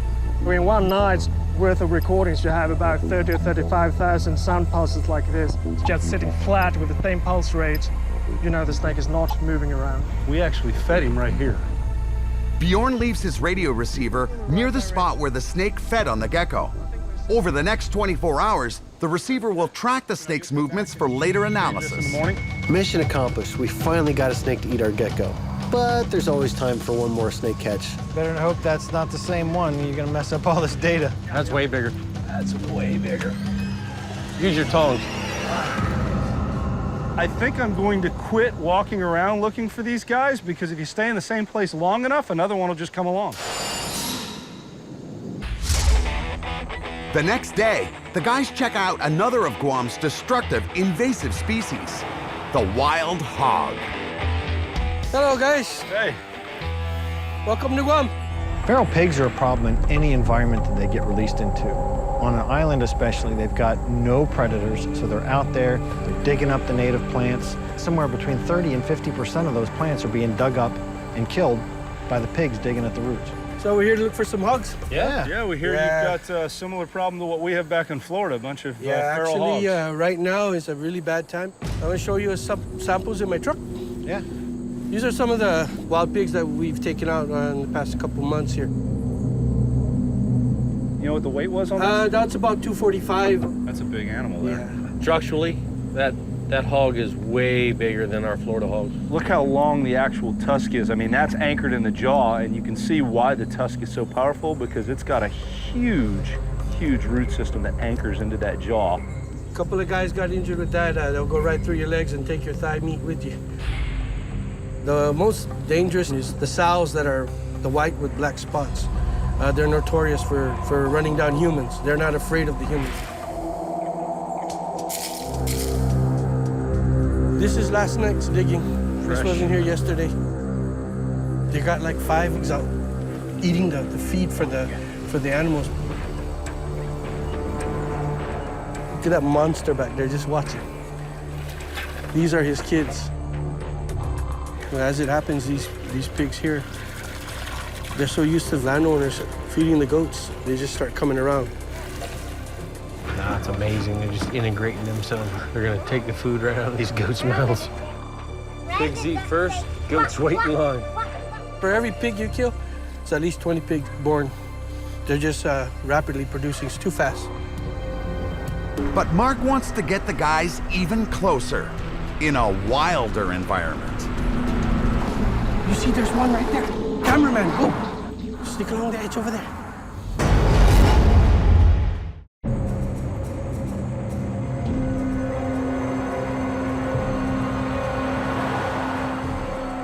This is just one example of why they're so dangerous.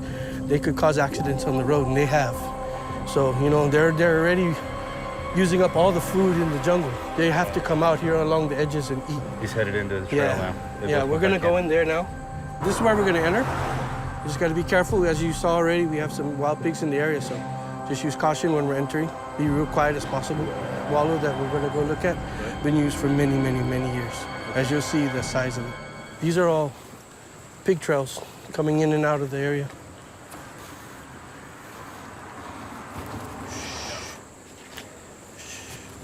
So this is where we're going in.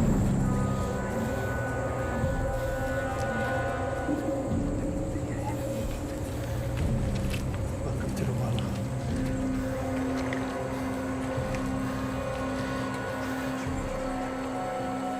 Yeah, I see it, yeah. Yeah. There's one right there. Oh, that's a white and black one. See, that's the one I told you about. That's really dangerous. Yeah, this is the time that they start moving around. They come into this wallet before they go back, start digging for food. This is their feeding time.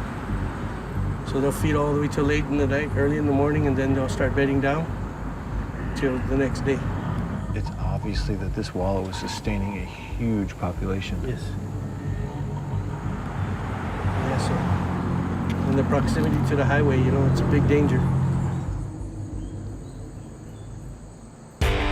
It's just mud. It's hog shit is what it is. Sometimes you leave your shoes behind. You get them in the spring. Yeah. Let's roll. They're off to check out yet another species that's put Guam's ecosystem into a tailspin.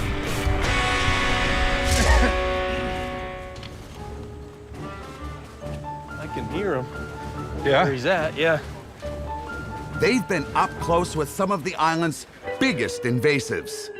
But when it comes to rampant destruction, they know size doesn't matter. We're going to meet this guy named Roland, and they have a rhinoceros beetle project. First, you think, you know, little beetles, what can they do? But, you know, it's the small stuff sometimes that makes a huge impact. You're talking about an animal that has the possibilities of just destroying all the coconut trees on an island. They're hard at work already. When you look at those coconut palms, you can tell beetles are in them. Telltale signs, which the wedge cuts on the fronds. They start to look unhealthy, a little scraggly. So gentlemen, if you come this way, here's a nice representation of the kind of damage caused by the coconut rhinoceros beetle. But these on the backside are just so bad. And if you take a look at the tree behind you, that's what they end up looking like. Heard you got a chainsaw here. We're gonna break it out and see if we can find some rhino beetles up in the top of these coconut trees. Let's save some forest, man. One coconut tree at a time. Guys, step back. He's gonna Chopping down hundreds of infected trees is a crucial step in stopping the beetle population's rapid growth. Him, not the...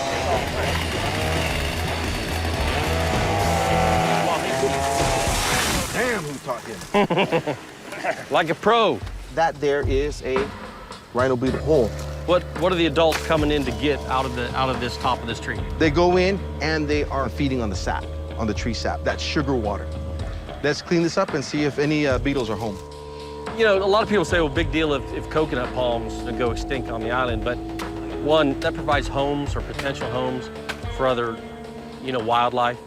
And the fact that the coconut palms are also tied to traditional use. Oh, right there. There you go. Look at that. Right there. There you go. Somebody was home. Look at all the damage that he's caused. Look at that. Look at the size of that hole. Those are multiple hits. To see the devastation that a little beetle can do. You know, we've gone all over the place and seen similar beetles, similar larvae, and no devastation, but they've got the other predators. So there he is, the big, bad rhino beetle, the devastator of coconut groves. When was the beetle first noticed on the island? It was first discovered in 2007 at a wedding chapel doing laps in a swimming pool. And by the time we found it, and we went around the area and did a delimiting survey, there was already breeding occurring. Look at that, gentlemen. Grubs. There you go. Cool. Yeah, look at that. The coconut rhinoceros beetle larvae. Baby beetles develop over 200 days. But even as larvae, the damage they inflict is devastating. Look at that. Here's two. We've picked in a stump, I can pull out 100 grubs. Wow. Oh, that's an insane number. If we fail on Guam to eradicate this, that puts Hawaii, the United States, and New Zealand and Australia at risk because of all the commerce that goes in between the area. How many eggs will a female put down? Anywhere from 40 to 100 eggs. With no avian predators or any other natural predators here, this rhinoceros beetle is reproducing exponentially. Without a doubt. You've got to get some community involvement. Get the humans on this island involved in a little bit of culinary arts. I'm a beetle larva expert for eating and taste, and this one is looking kind of tasty. I'm gonna give it a go. You think so? Yeah, we're gonna try. I'd like to see that. It gets head on there. Take the head off. But then you gotta give it a roll, right? You gotta get a little bit of the palm out.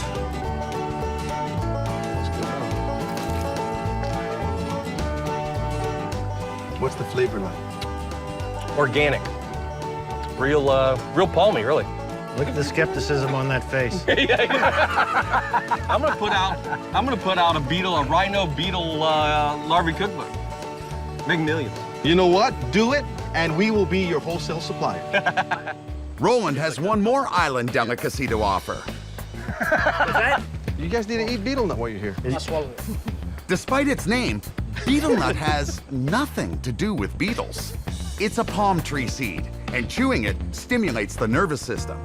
It's a nice little high that some people get, and a lot of people chew that out here. You know, everywhere I go for as long as I can remember when I traveled, I always like to kind of insert myself into that local culture and that indigenous people's kind of, traditions. Getting any of the tingly effects, a little tingly in your mouth, a little numb? Oh, I'm sweating, I'm not kidding you. So you're definitely not driving? Probably not. But Sean's beetle nut experience takes an unexpected turn. Harry! It's hitting hard now. My legs are going out. You are drunk. I got to tell you, that blindsided me. And I thought, oh, I got this. It's no big deal. And then it hit me like a freight train, and it knocked me on my ass. All of a sudden, I look over and Sean is wasted. I'm like, Sean, we got some serious work to do here. He's like, no, I'm serious. That was great. I can't believe how white you are. I mean, you are pale. All right? Sean, how are you doing?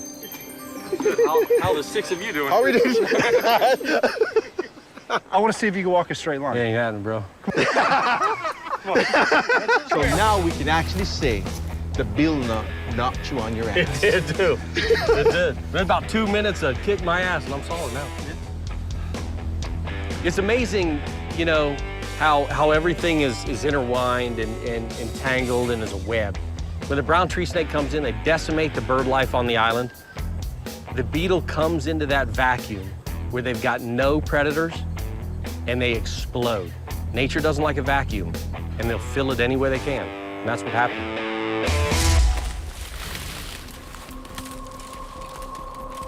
I could hang out in jungles like this for a long time.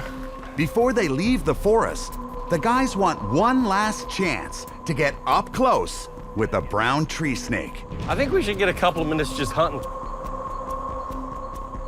Crap, man, everything in here looks like a dang snake. These vines all over the place. Holy cow.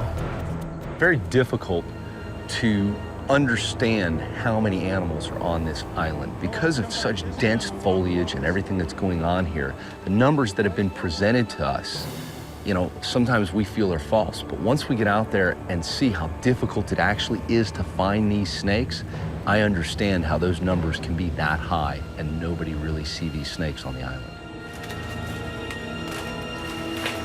Whoa, we got a snake.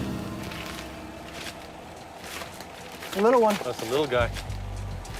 We've seen a lot of traps around here. I just didn't think they'd work.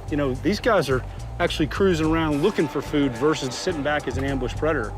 They stretch out. You see how that thing can go from branch to branch to branch. You look at those eyes, you look at that head shape and the pupil.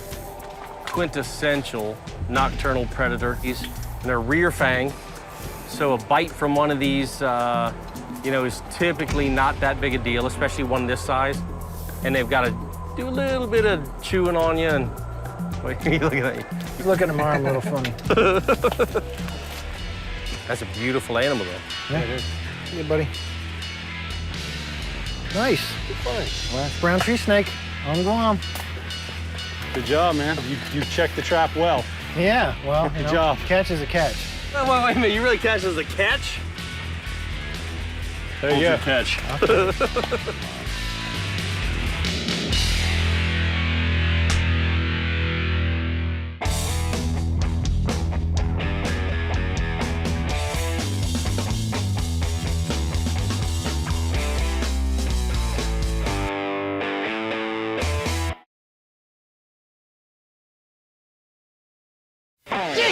Lift up, up, up.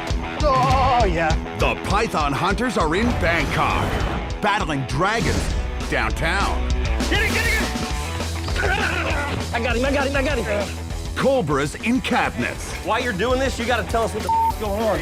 In the midst of an epic flood. You know what's bumping into your legs in this water? Could be trash, could be a snake, could be a crocodile. Watch out, because he's getting flailed.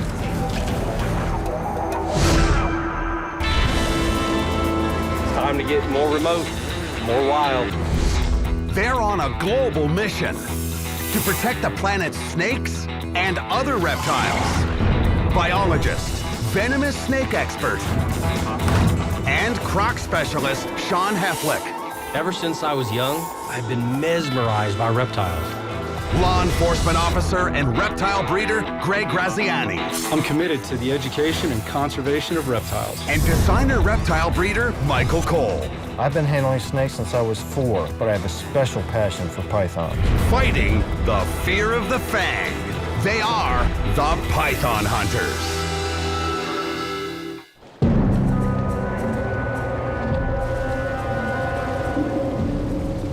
We're in it now, boys. I think we're in a no-wake zone. High water mark right there. We've already gone down a foot and a half. If this happened in the U.S., there'd be a lot of pissed off people. This year's annual monsoons are wreaking havoc in Thailand. Bangkok's been hit with 1.5 meters of rain in 1 month, almost twice the usual deluge. Across the country, more than 800 people are dead, and 13 million are suffering. When you think of Thailand, you think of a tropical jungle. Right smack in the middle is Bangkok, a city with over 12 million people in it. And with these floodwaters, it's driving snakes into the high ground, into people's homes. After the worst flooding in decades, the flood barriers around Bangkok have failed, with terrifying results. See why the snakes are up in people's houses. There's no place on the ground for them. So we're here in Bangkok, and we're hooked up with the Snake Rescue Hotline. And the 3 of us are ready to go and eager to start handling some calls. The Python Hunter's first call is for the deadly green mamba. After that report about the green mambas getting loose, every green snake is a potential green mamba has got people freaked out. Antivenom isn't usually kept on hand for non-native species like the mamba. So a bite from one could mean certain death. Boys, I think we're here. Whoever here is. There's a snake somewhere back here. Oh, yeah. Yeah. He's moving now. He's headed over that wall. Yeah. You have somebody on the other side? Can we get to the other side of that wall? Fortunately, the guys aren't working alone. He's coming back. Somebody's got his tail. Pop seems like a pretty good guy. He's been doing this for a long time, going on snake calls and getting these snakes. It's gonna kind of be the old world snake catching meets new world snake catching. I got him. If you let him go, I can bring him through. He doesn't understand. I've got his body if he lets him go. He said, like, if he let go, then he's gonna escape. No, I have him with these tongs. I have him. I've got his head in between my tongs, but I'm gonna let him come out to you. He's coming out. Beautiful. Beautiful animal, look at that. Just gorgeous pit viper. All of us dove in on this catch, you know. We got kind of excited, and we just want to see how he would normally do it, you know, kind of Thailand-style snake catching. It's not the green mamba after all, but this pit viper is deadly. Look at the fangs. Sompap, have you been bitten by this species of pit viper? He said he get bitten by this type of snake many times. Is that people get bit and die. You not die, you get gangrene. Gangrene? Yeah. You get secondary infection from it. It can cause all kinds of tissue damage. And... Thank you. Look at that thing. To be honest with you, I thought that snake was going to be longer by the body length. Nice, short, fat, stout snake. That's our first catch in Thailand. This guy's not happy as we are about it, that's for certain. Well, Sompap said when we pulled up, this is the biggest one of these he's seen, so that is a big animal. Ready to jump him? No. Nope. Now, what are we gonna do with this guy? He gonna take it and give it to the snake farm for the Red Cross. Okay. Or give it to the National Park. And the Red Cross is the venom lab here, right? Yeah. Great. So they can use this to make antivenom or do research with the venom and things like that? Yes. Excellent. Okay, he said he got another case waiting. Yeah, the phone never stops ringing. Let's go. We got an old water juice jug. We're putting vipers in. We haven't done that since I was a kid. Back in the States, when you got a snake call, you jump in the truck and you go 20 minutes and hopefully they still got the snake here. That's what we expect. We get to Bangkok, the city is so huge, it's massive, it's mind-boggling. The man at the next call reports finding a snake skin, but no snake. Holy cow, there's a needle in the haystack if there's a snake in there. Look at all that junk. Yeah, this looks like a nightmare to find a snake in here. Are you kidding me? There's probably tons of snakes in here. Python hunters meets the hoarders. It's unicolor. He's never seen the snake. He just found that shed. And Yep. By the shed we've got here, a snake this size, he could be anywhere.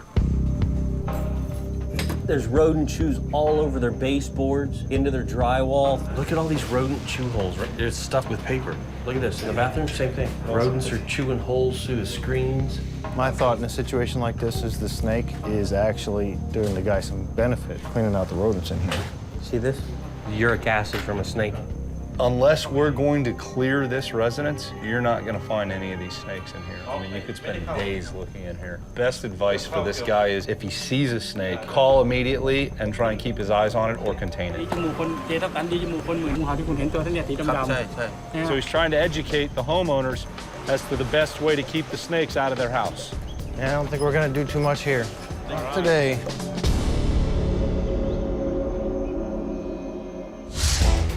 The mission heads downtown to Bangkok's largest city park. Lumpini Park is 57 hectares of reptile paradise and one of the last areas still dry during the flood. There's a monitor right there. Right by where they're serving food, huh? Oh yeah, well, somebody's got to buy food and feed the monitors. That's what he thinks. We'll help remove some monitors from this park. There's an overflow of monitors every couple of times a year. Just too many of them here. They've got to remove some of them and relocate them to a better spot. Basking, water's edge. This guy's getting a shower. What's up? You know, Gong said that the guy we're meeting was telling him that they have well over 400 monitors. Yeah, they say that the proper number for the park this size is about 200, so they're about 200 over what they think they should have. These guys may be used to seeing people around all over, but make no mistake, when you lay hands on them, they're wild monitors. It's gonna be game on. Their teeth really are like land shark teeth, and they do just some serious cutting damage. And those razor-sharp claws will dig into the flesh pretty quick and easy. The whip tails on these things, you lose an eye, lacerate your face open, knock you out, hit you in the temple. Hey guys, I think our ride's coming. Hey. All right, let's go. Mr. Somsak, Greg. Sean. Kun Somsak. Michael. Michael. Somsak. So how many do we need to remove today? compensate. As long as you have energy. As long as you have energy. So he's pretty much got a non-stop supply of monitors. Because they breed fast, and he don't have enough people and budget to like catch them so often. So he only do this twice a year. Yeah, we'll give him a hand. So if we do real good, we'll get an invite back every 6 months, right? No, God. Definitely got to be cognizant. We catch these things, no direct eye contact, because that cues them up. They're a predator, they know. Oh, this is a big animal right here. I just want to see how close we can get to this one, yeah?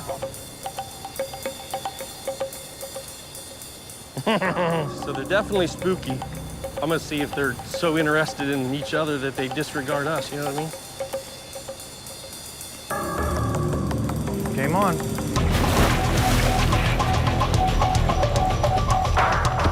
Get him, get him, get him. I got his tail, I got his tail. Boy, they are strong. Got that mouth? Yeah, I got it. All right, one down. There we go. Good snag, baby, good snag. Nice looking animal. Yeah? Is that how you do it? Yeah, he said good job. Same way. Yeah. I'll tell you what, when I got my hands on this animal, the power is deceiving. Pound for pound, this was way stronger than a croc the same size. Look at that. The power he's got with those back legs. Every captured lizard will be trucked outside the city and released into a suitable habitat. One dragon secured, sir. They worry the tape not gonna strong enough to hold them. We use this same tape with crocodiles. Yeah. As long as he doesn't rub it off in the bag, it should be okay. That's a good 5-foot specimen right there. Put him on. About So 7 exactly, inches shy of your it's length. actually about exactly 5 feet. That's a good first snag. Yeah, it is. Woo, snag, boys. All right. Good job, guys. Let's go get Good some stuff. more. So he said he will show you a big one. You have to approach the lizard like you're indifferent, like you're not focused on him, like you're not targeting. You know, these lizards are used to humans. They're used to humans going by on bicycles. They're used to humans walking by, you know, and that's what we've got to do. We've got to meld with kind of the, you know, the local population of humans here and act like we're just doing our daily park routine. He looks like he might. Yeah, there he goes. What's he saying? He said, I didn't bring you guys here to swim in the water. We're supposed to be catching monitors.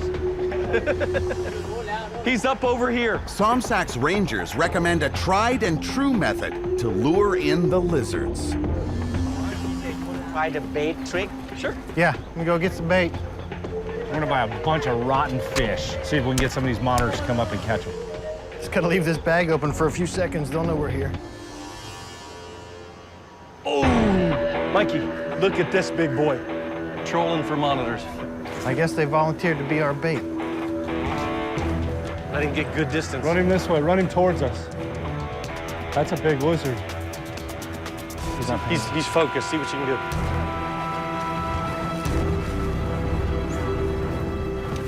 Got him.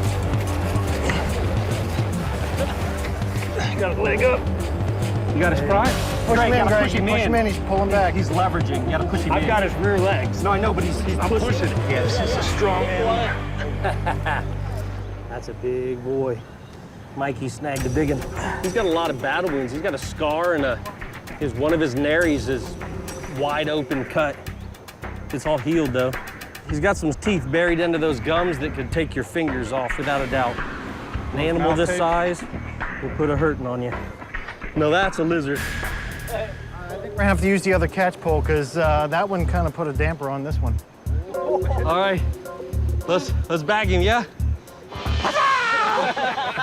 What's You know, like you see a lot of Thai people here, like looking at watching? you guys and laughing. Yeah. You know what is the reason? Yeah, They think we're crazy. No, because this animal in Thai, it's a really, really bad curse word. Oh, really? How do you say the lizard first? If I say this in Thai on Thai TV, they have to beep it. Why you want to talk bad about these lizards? No, because in the old days they're really cunning animals. They steal the chickens. They steal chicken and they're like stealing things from people. That's why they got. All right, guys. Here, somebody's got to. You want this? Oh, we don't have. Wait, he's a lizard catcher. Who am I going to give this to? The guys are eager to launch another offensive on Lumpini Park's lizard overpopulation. I would dedicate a week, a month of my time to come out in here, do this day in, day out, you know, and help them thin out this population, give these guys a home out in the wild. He's getting to... Ah! That's some nasty one. Come on, buddy. They're coming up as fast as we can get over there. I got one. Oh, shit. You got him? Sean. Sean's got a giant one across the water by himself right now. Got him! This is definitely the biggest one so far. Look at the scars on this bad boy. You got him? No. Rope. Wow. Yeah, I snagged that behemoth longer than that pole, which probably put him at 8 feet plus. And he was so powerful just fighting him that, you know, going back and forth.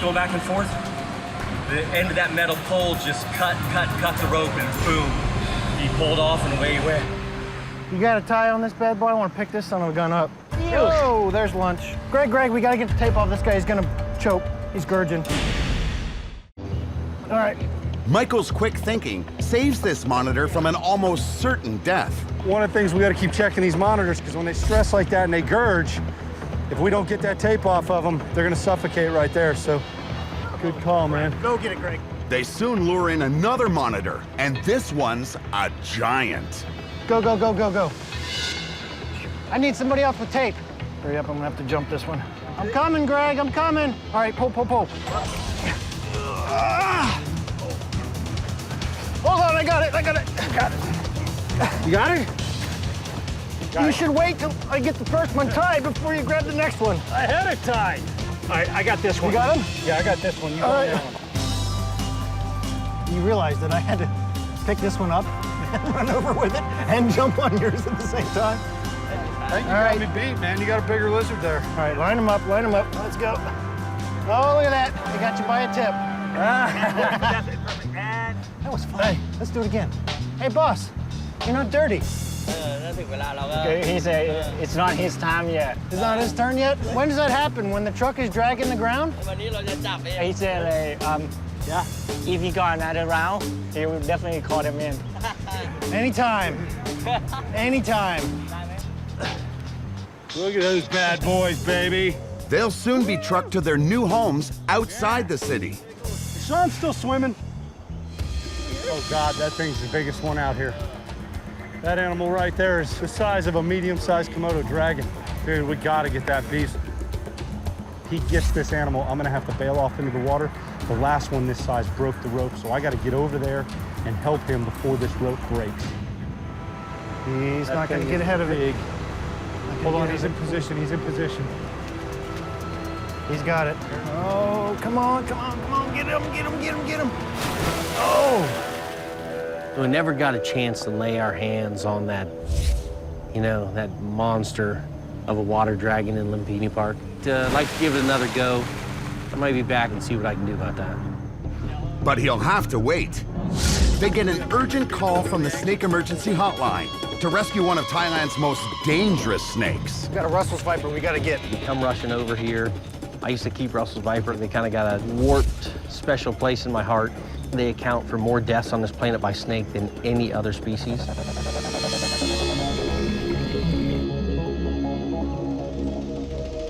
So it's flooded for about almost a month. It used to be there, half a meter gone down. While the water is that high, they have to live upstairs. Much like the snakes and the wildlife in this area, when the waters come up, it drives them onto dry land as well. And as water levels recede, snakes slither out from their hiding places. In here? Oh, man. Really?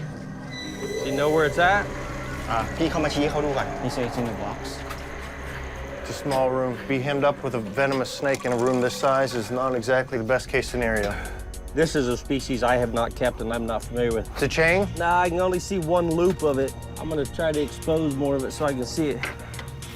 All right, can you lift that bag off of there? Yeah, I don't know what he is. I'll get him out of here and find out. He's moving.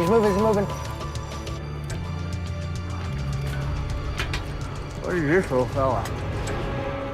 Definitely not a Russell's viper, not even close. He is so deep in the shed. What is that? Let's get this guy the light. Backing out. Coming through. Very good. Thank you.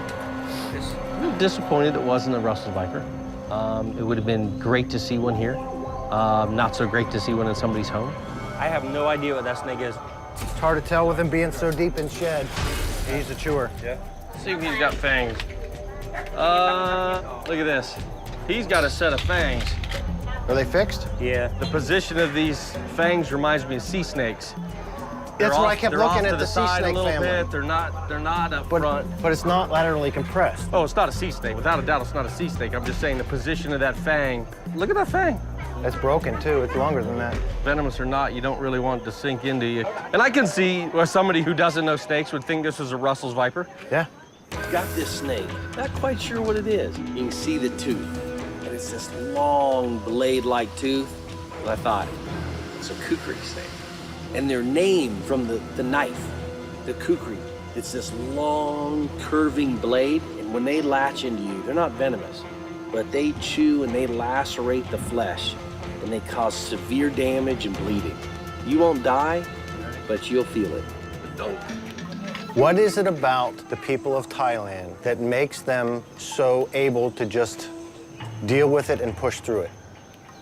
It's not only them. It's like 57 cities around Thailand got flooded. So it's about 2 million people got the same thing. You don't see any point to scream about it. Basically, they have to help each other, like the whole community put together. You know, that's the way to do it here. It's a part of the culture also. That's a wonderful part of this culture that I have to really respect. This is the grocery store. That's their grocery store.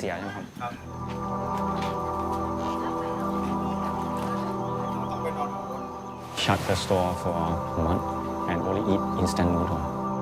My heart goes out to them, to all of these people. I guess I'm at a loss of words at how all of this devastation, they've lost most of their belongings, their lives have been turned upside down, and still they're gracious, they're happy, and they're going on about their lives, helping their neighbors, and it's refreshing. And he said, you're not gonna give up?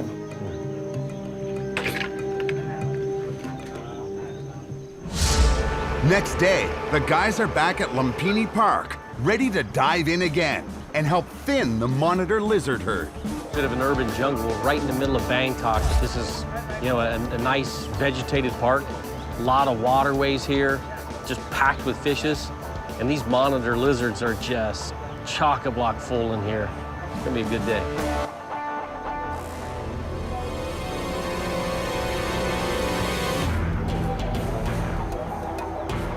Catch a bunch of these monitors, then after night falls, wait for the pythons to creep out. Oh yeah. I might actually move into this park. Can you stand? Oh, he's got the bottom, he's good. Hey, look what I caught! How much of that you drink? Only a cup. Guys, Michael got another one. First one without the noose.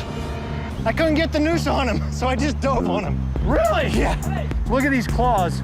As Michael grabbed this thing, they are dug into his flesh. That's not just shirt, they're dug into his shoulder.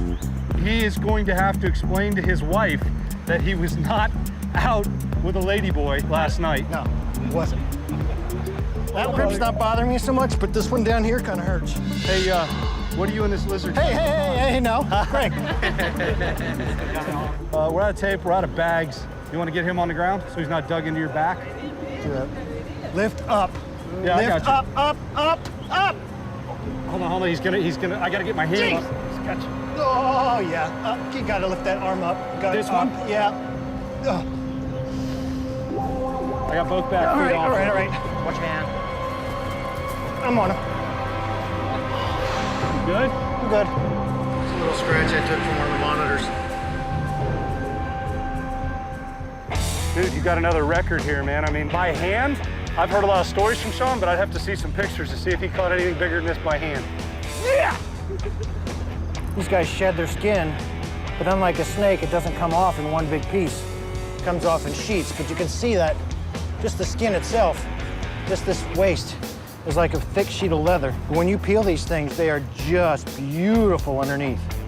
How come you're so good on tying, like arm in the back? You don't know? He's a cop. Yeah, I'm used to hog tying the bad guys. All right. He's a little easier to Just carry head this down way. to the bags. Another monitor heading into the wild. All right, I gotta find Sean now, because if he catches that big one, that rope's gonna snap before he can get it tied off. Suddenly, Greg has bigger problems. We have an escapee. Is he untied totally? No, his back legs are untied. He's tied up otherwise. This is a problem. This is a real problem.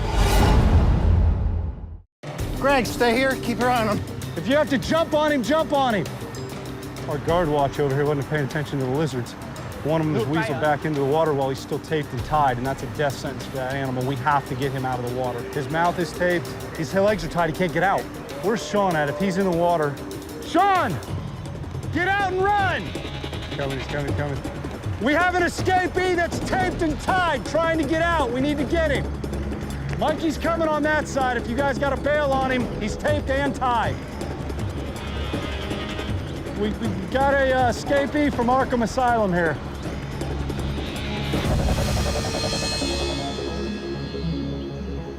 All right, man, we're golden.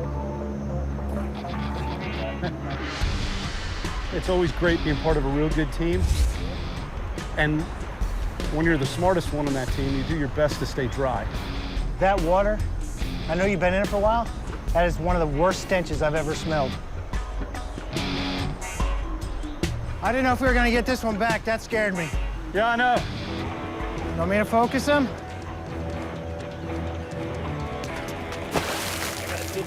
All right. That's a bad grab. It's a bad grab. Hold on, let me set this guy down. I'll stay there this time. Oh, yeah. Hang on, let me put him on the ground and just pounce on him. Ready? Watch out. Yeah, got it. He's got a pulley, man. This lizard's about a foot shorter than I am. On that slick mud, he almost jerked me right into the water, but he wasn't going anywhere, I'll tell you. Don't come too fast. This guy's spooks, and he's the one that already hit the water once.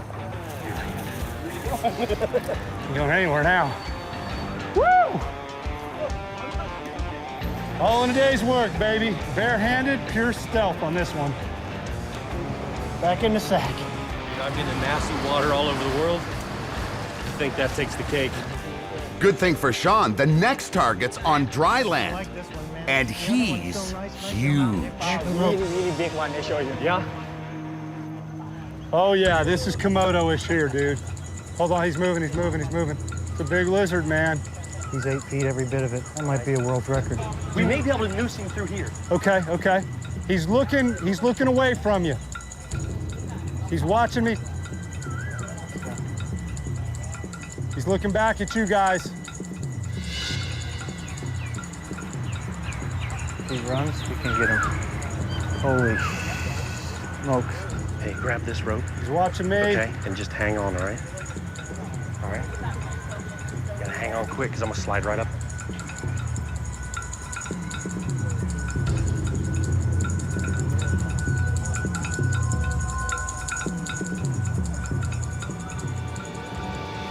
Go.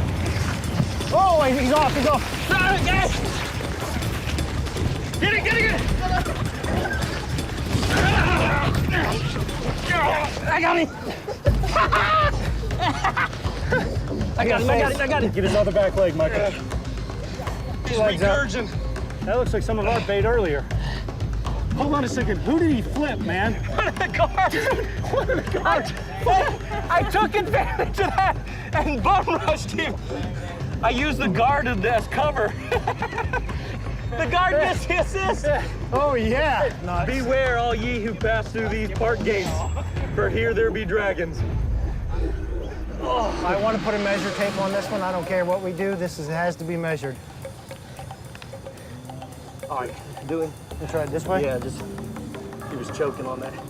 Look at that, his hand's almost as big as mine. Yeah. 81 and 6. 87 inches. 7.5 feet. It's not a record. But he's fat.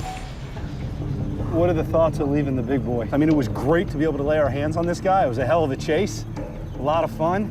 But after looking at this big boy, I think we talk to the rangers and see if we can let him stay. Any animal that gets this big in this park and has not presented a problem, you know, deserves to live out his life.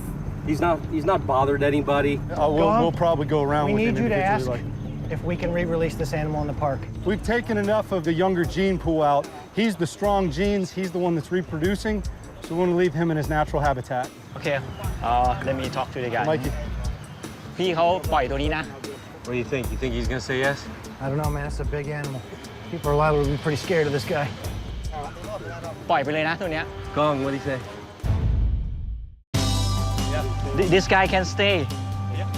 All right. Hey, you hear that, buddy? Huh? Yeah, you sweetie? Huh? You can go now. Put that tail the other way. You go by your butt. I got it. He'll throw it as he walks away. Oh, what a beast. You know what? That is truly a land crocodile.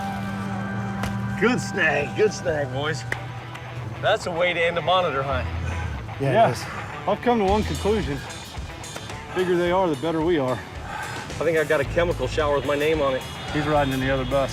I want to tell you, I'll tell you something though, guys. Okay. No. I've never fought more close to you guys. How about a group hug?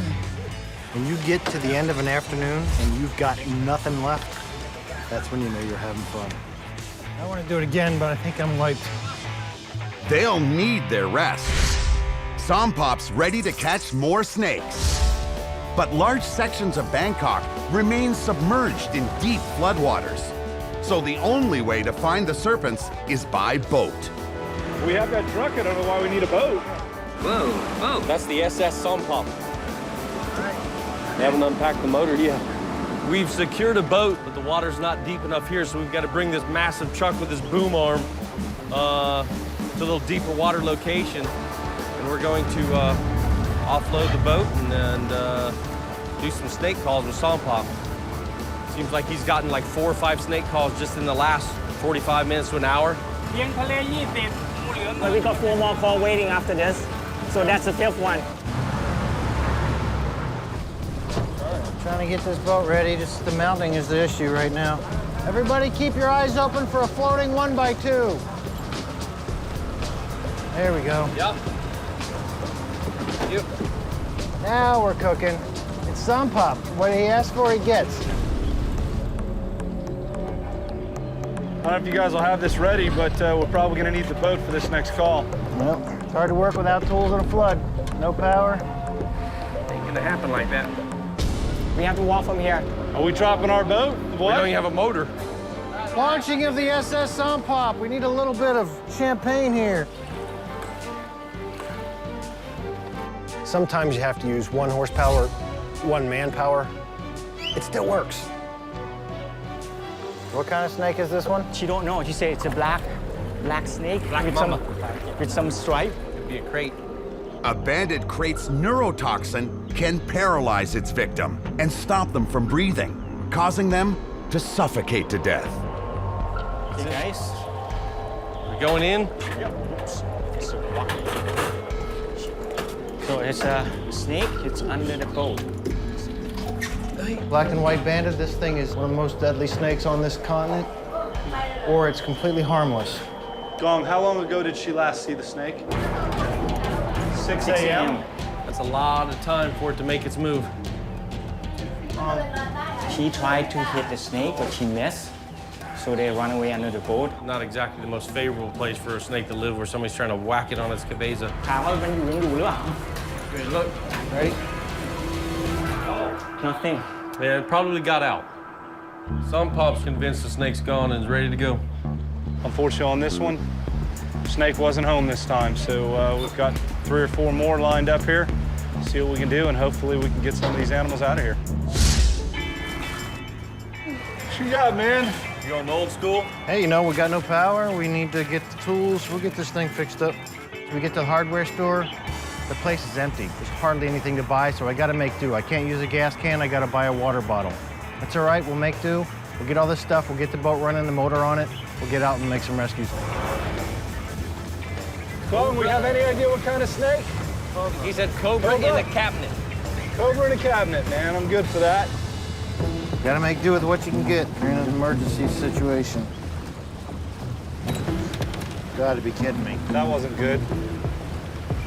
So I knew. Finding out what it's like to live 100 years ago, huh? No, I think when man had to rely on these tools, they built them a little better. We're one of the largest cities in the world. Michael bought primitive tools. I said buy a drill. No, we need a hand drill. We need a hand drill for it. Oh, look, that shop's got electricity. Michael, you oh, making look, that butter? one does too.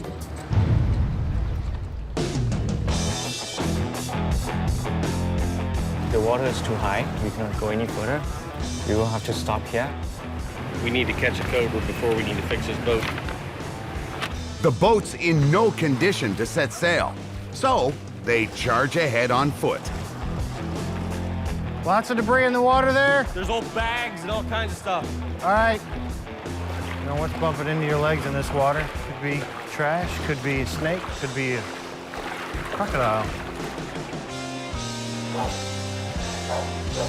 And we're here, just in time. They're keeping it at bay with a oar. No, not oar. Small? Where? In here? Where? Oh, careful, careful, careful. Yeah. แบบเนี้ยแบบเนี้ย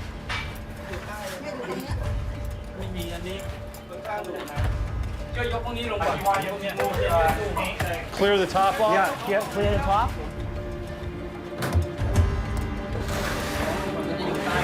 You going back with it? Yeah. Suit. Suit. It's a small cobra. It's a small cobra. Look, guys, stop. I got one arm on his head. He went out the back. It's a small hang on. cobra. Oh, you're on his head. You're on his head. I got him. I've got him pinned. Straight back. Pick it up and go straight back. This trapped cobra has nowhere to go.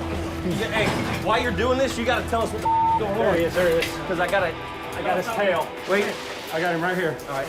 It's just a small cobra. Look at that. Don't smash him. Nope. I've got him right Is here. it a monocle or a spitter? No, it's a monocle. Monocle. It's a monocle. The monocled cobra's venom is both neurotoxic and cytotoxic.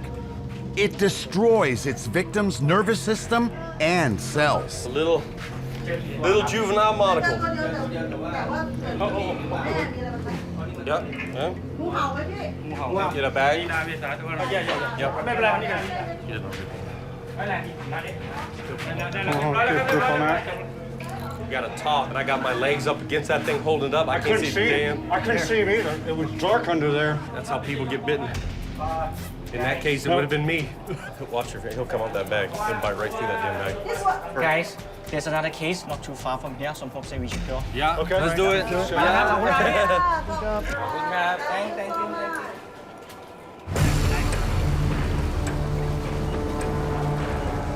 We are in an ultra wealthy neighborhood, and I mean, these are $1 million homes. And you know what? The floodwaters don't discriminate.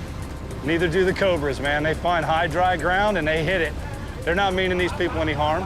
We got a lot of respect for wildlife here. He could have whacked that thing and smashed its head with that oar, but all he wanted to do was bang on the concrete and keep it where it was until we got there, you know, so that it could be safely removed. I'll tell you, the percentage is real low in the United States if somebody had a cobra show up. I tell you what would have happened in my neighborhood. Would have been a whole bunch of shotgun holes through that desk. All right, Mike, your next catch is yours. If it's not something that'll eat your I ass. got that one first. What? I know, but I caught that one first. Yeah, that's a dangerous thing with the hook press with the... How'd you catch it? The desk caught it. Just so you guys know, I just caught my first cobra. Both of you just caught your first wild cobra. Good stuff. We got a boat, we got a brand new engine, but my two mechanic buddies here are trying to put this thing together with some primitive tools. Unfortunately, the directions are in Thai. This doesn't help much. Unfortunately, I'm not a mechanic. We're doing everything we can do to get this boat motor running. I got the engine put together, we got the mount on, we got parts, we're stopping at the hardware store and grabbing a wrench or grabbing a bolt, everything we're doing, and we hit a disaster. I think there's a major piece missing. There's a manifold between here and there that's missing. Without that part, boat doesn't run. The guys find themselves stuck behind another kind of rescue mission. Oh, here comes a dog. People are bringing their dogs out and putting them in that bus. This vet's taken his whole hospital, basically made a mobile unit, and he's going around and helping people treat their livestock and animals in this flooded area. So it looks like you're a busy man here, yeah? So many people need us to help the pet. Yeah. You've been seeing mostly puppies. Dog and cat. You get any reptiles or? The reptiles are afloat together with the water to the canal. Have you removed a lot of snakes from houses? Oh no, it's not my job. Okay. Your job. Yeah. All right. All right. All right. If you have any snake calls, give Call Gong us. a call. Okay. We'll come help out. Okay, I will call you. Yeah. All right. All right. Oh, good. Thank you. Thank Keep you. doing a good job. In situations like this, everybody wants to be part of the solution. Nobody wants to be a victim. So you get a lot of volunteers in situations like this. People just refuse to be the victim. Being in Thailand in this horrific flood is got mixed emotions about it. It's pretty devastating. A lot of them lost a ton of their belongings, a ton of their memories in their homes. Some of them lost their homes, and many people lost their lives. Definitely my mind is with the people that have suffered through it.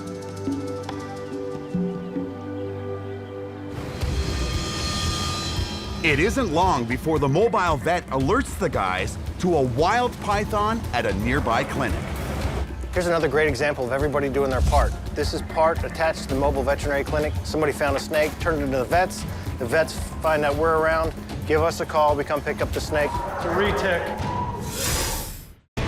Well, retic? Yeah, we'll carry it out. It's amazing. Here we are in a massive city, and we're finding retics and cobras. Nothing like back home, but people still have the respect to go ahead and call people like Sampop and us to remove these animals, put them back in the wild where they belong.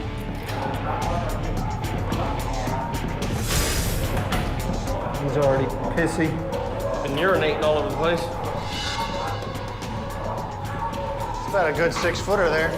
Yeah? Nice little baby retic. Pretty? Yeah, he's not too happy about being caught. He's just terrified. He doesn't know what's going on. Yeah, he's just a scared little retic. This has the typical bright orange eyes that you see in retics. And this right here is exactly why for years people said retics don't make good pets, because this is exactly what got shipped over to the US. A wild snake about 4 to 6 feet long that was grown up in the wild and had that wild attitude that whole time. But as captive babies, these can be some of the most gentle giants on the planet. But he's got all kinds of mouth rot going on. Well, I would imagine with him in a dog care like that, he's biting the metal, door and everything. He's been tearing kept his for mouth probably up. a while too before he got turned into the vet's office. This may not be a fresh catch, although he's got good body weight. He's a male. It's definitely a little boy. The guys have rescued and released an impressive assortment of snakes. But there's one snake call they've been hoping to get, and tonight's the night. Hello? This is the python expert. No, because he's security, so it's like when he patrol, he spots some of the python. Okay. So this morning we're hunting large monitors in the middle of downtown. And tonight we're hunting large Burmese pythons in the middle of downtown. I want to know how many people get killed in this park every day? No. No. Oh, geez. Do you mean 0? Yeah. You don't mean to tell me that people and giant Burmese pythons and giant monitor lizards actually can coexist together? I don't think that's harmful. You see, they're friendly. I don't think that's harmful. Where'd you come from? Are you from another planet? Are you kidding me? Definitely not the United States, there's no doubt. Okay. This is the spot he used to see. Downtown Bangkok is not exactly where I expected to be looking for berms the first time we got to Thailand. They said this is a great place to find them. Maybe. way too far in if there's some berm in there. As of right now, I'm not finding any berms. One reason is snakes are not going to come around when there's lots of people milling around. They can feel our vibrations as we're walking down the sidewalk. I think there's snakes here. There's perfect places for them to be. They'll come out when the people move out. Then we can find them. This night is a bust. But they're back at it the next day. Same place we were last night. These guys know where they're at.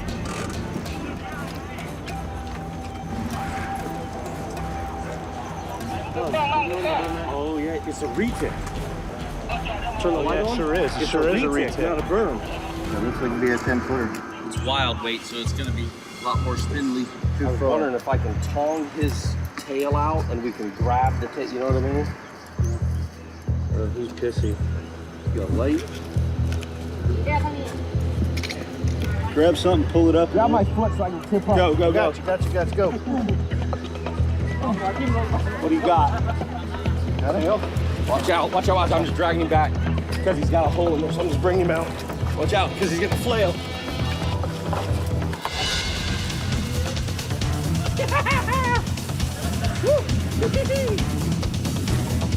Larry, watch out.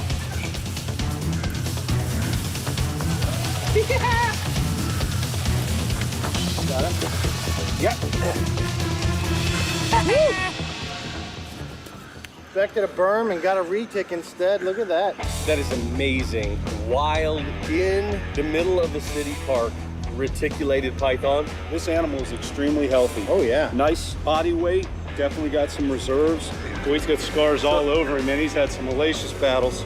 Look at the massive scarring down the side. I've seen this happen on one of my personal captive retics, feeding a large Flemish giant rabbit. The rabbit kicked and ripped. This could be from a monitor's claws, having a battle with a monitor with that laceration down the side like that. The reticulated python is the longest recorded snake ever, and it's right here downtown. I'll give you a 6 feet. Give me a 6 feet back. The longest reticulated python on record measures 10 meters. That's almost a 14-foot animal. Yeah. 6 feet tip to tip there. Little tiny school kids, not even school kids age, 4 and 5 years old, running loose in the park, you know, with these giant monitors and these snakes. No one gives a damn. Yes, they do. They asked us to help remove the excess monitors. Excess. But leave the snakes alone. Isn't that crazy? Yeah. You know, everyone just says, oh, look at the giant snakes, look at the giant monitors. They're supposed to be here. They were here before we were. Yeah. Let's live in harmony with them. Novel thought there. We walked over here, we caught the snake. A crowd gathered around. It wasn't a huge crowd, because it's just a snake. All of a sudden, you know, you see this in other places, a snake that size, if you saw us catch that in the United States, there would be people, there'd be emphatic, there'd be news cameras, there'd be everything. They don't care, it's cool. Anybody want to pet him? Come on, come on, I'll hold the head over here. And you come here.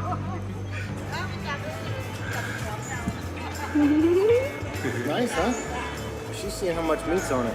Yeah, yeah. This is a new experience for her. She's never felt a live snake before. She's saying, come and feel, come and feel. No? As scared as these people are of these snakes, they respect them enough to be able to live in harmony with them right in the same spot. We're not city guys. We don't like the city. We don't even like to be around the city. But we found ourselves in the middle of this city of 12 million people, except there's still wildlife there. We're still finding tree snakes. We're still finding reticulated pythons, cobras, a park full of giant monitors. This is a pretty cool city. I know this place. I've been coming here for years.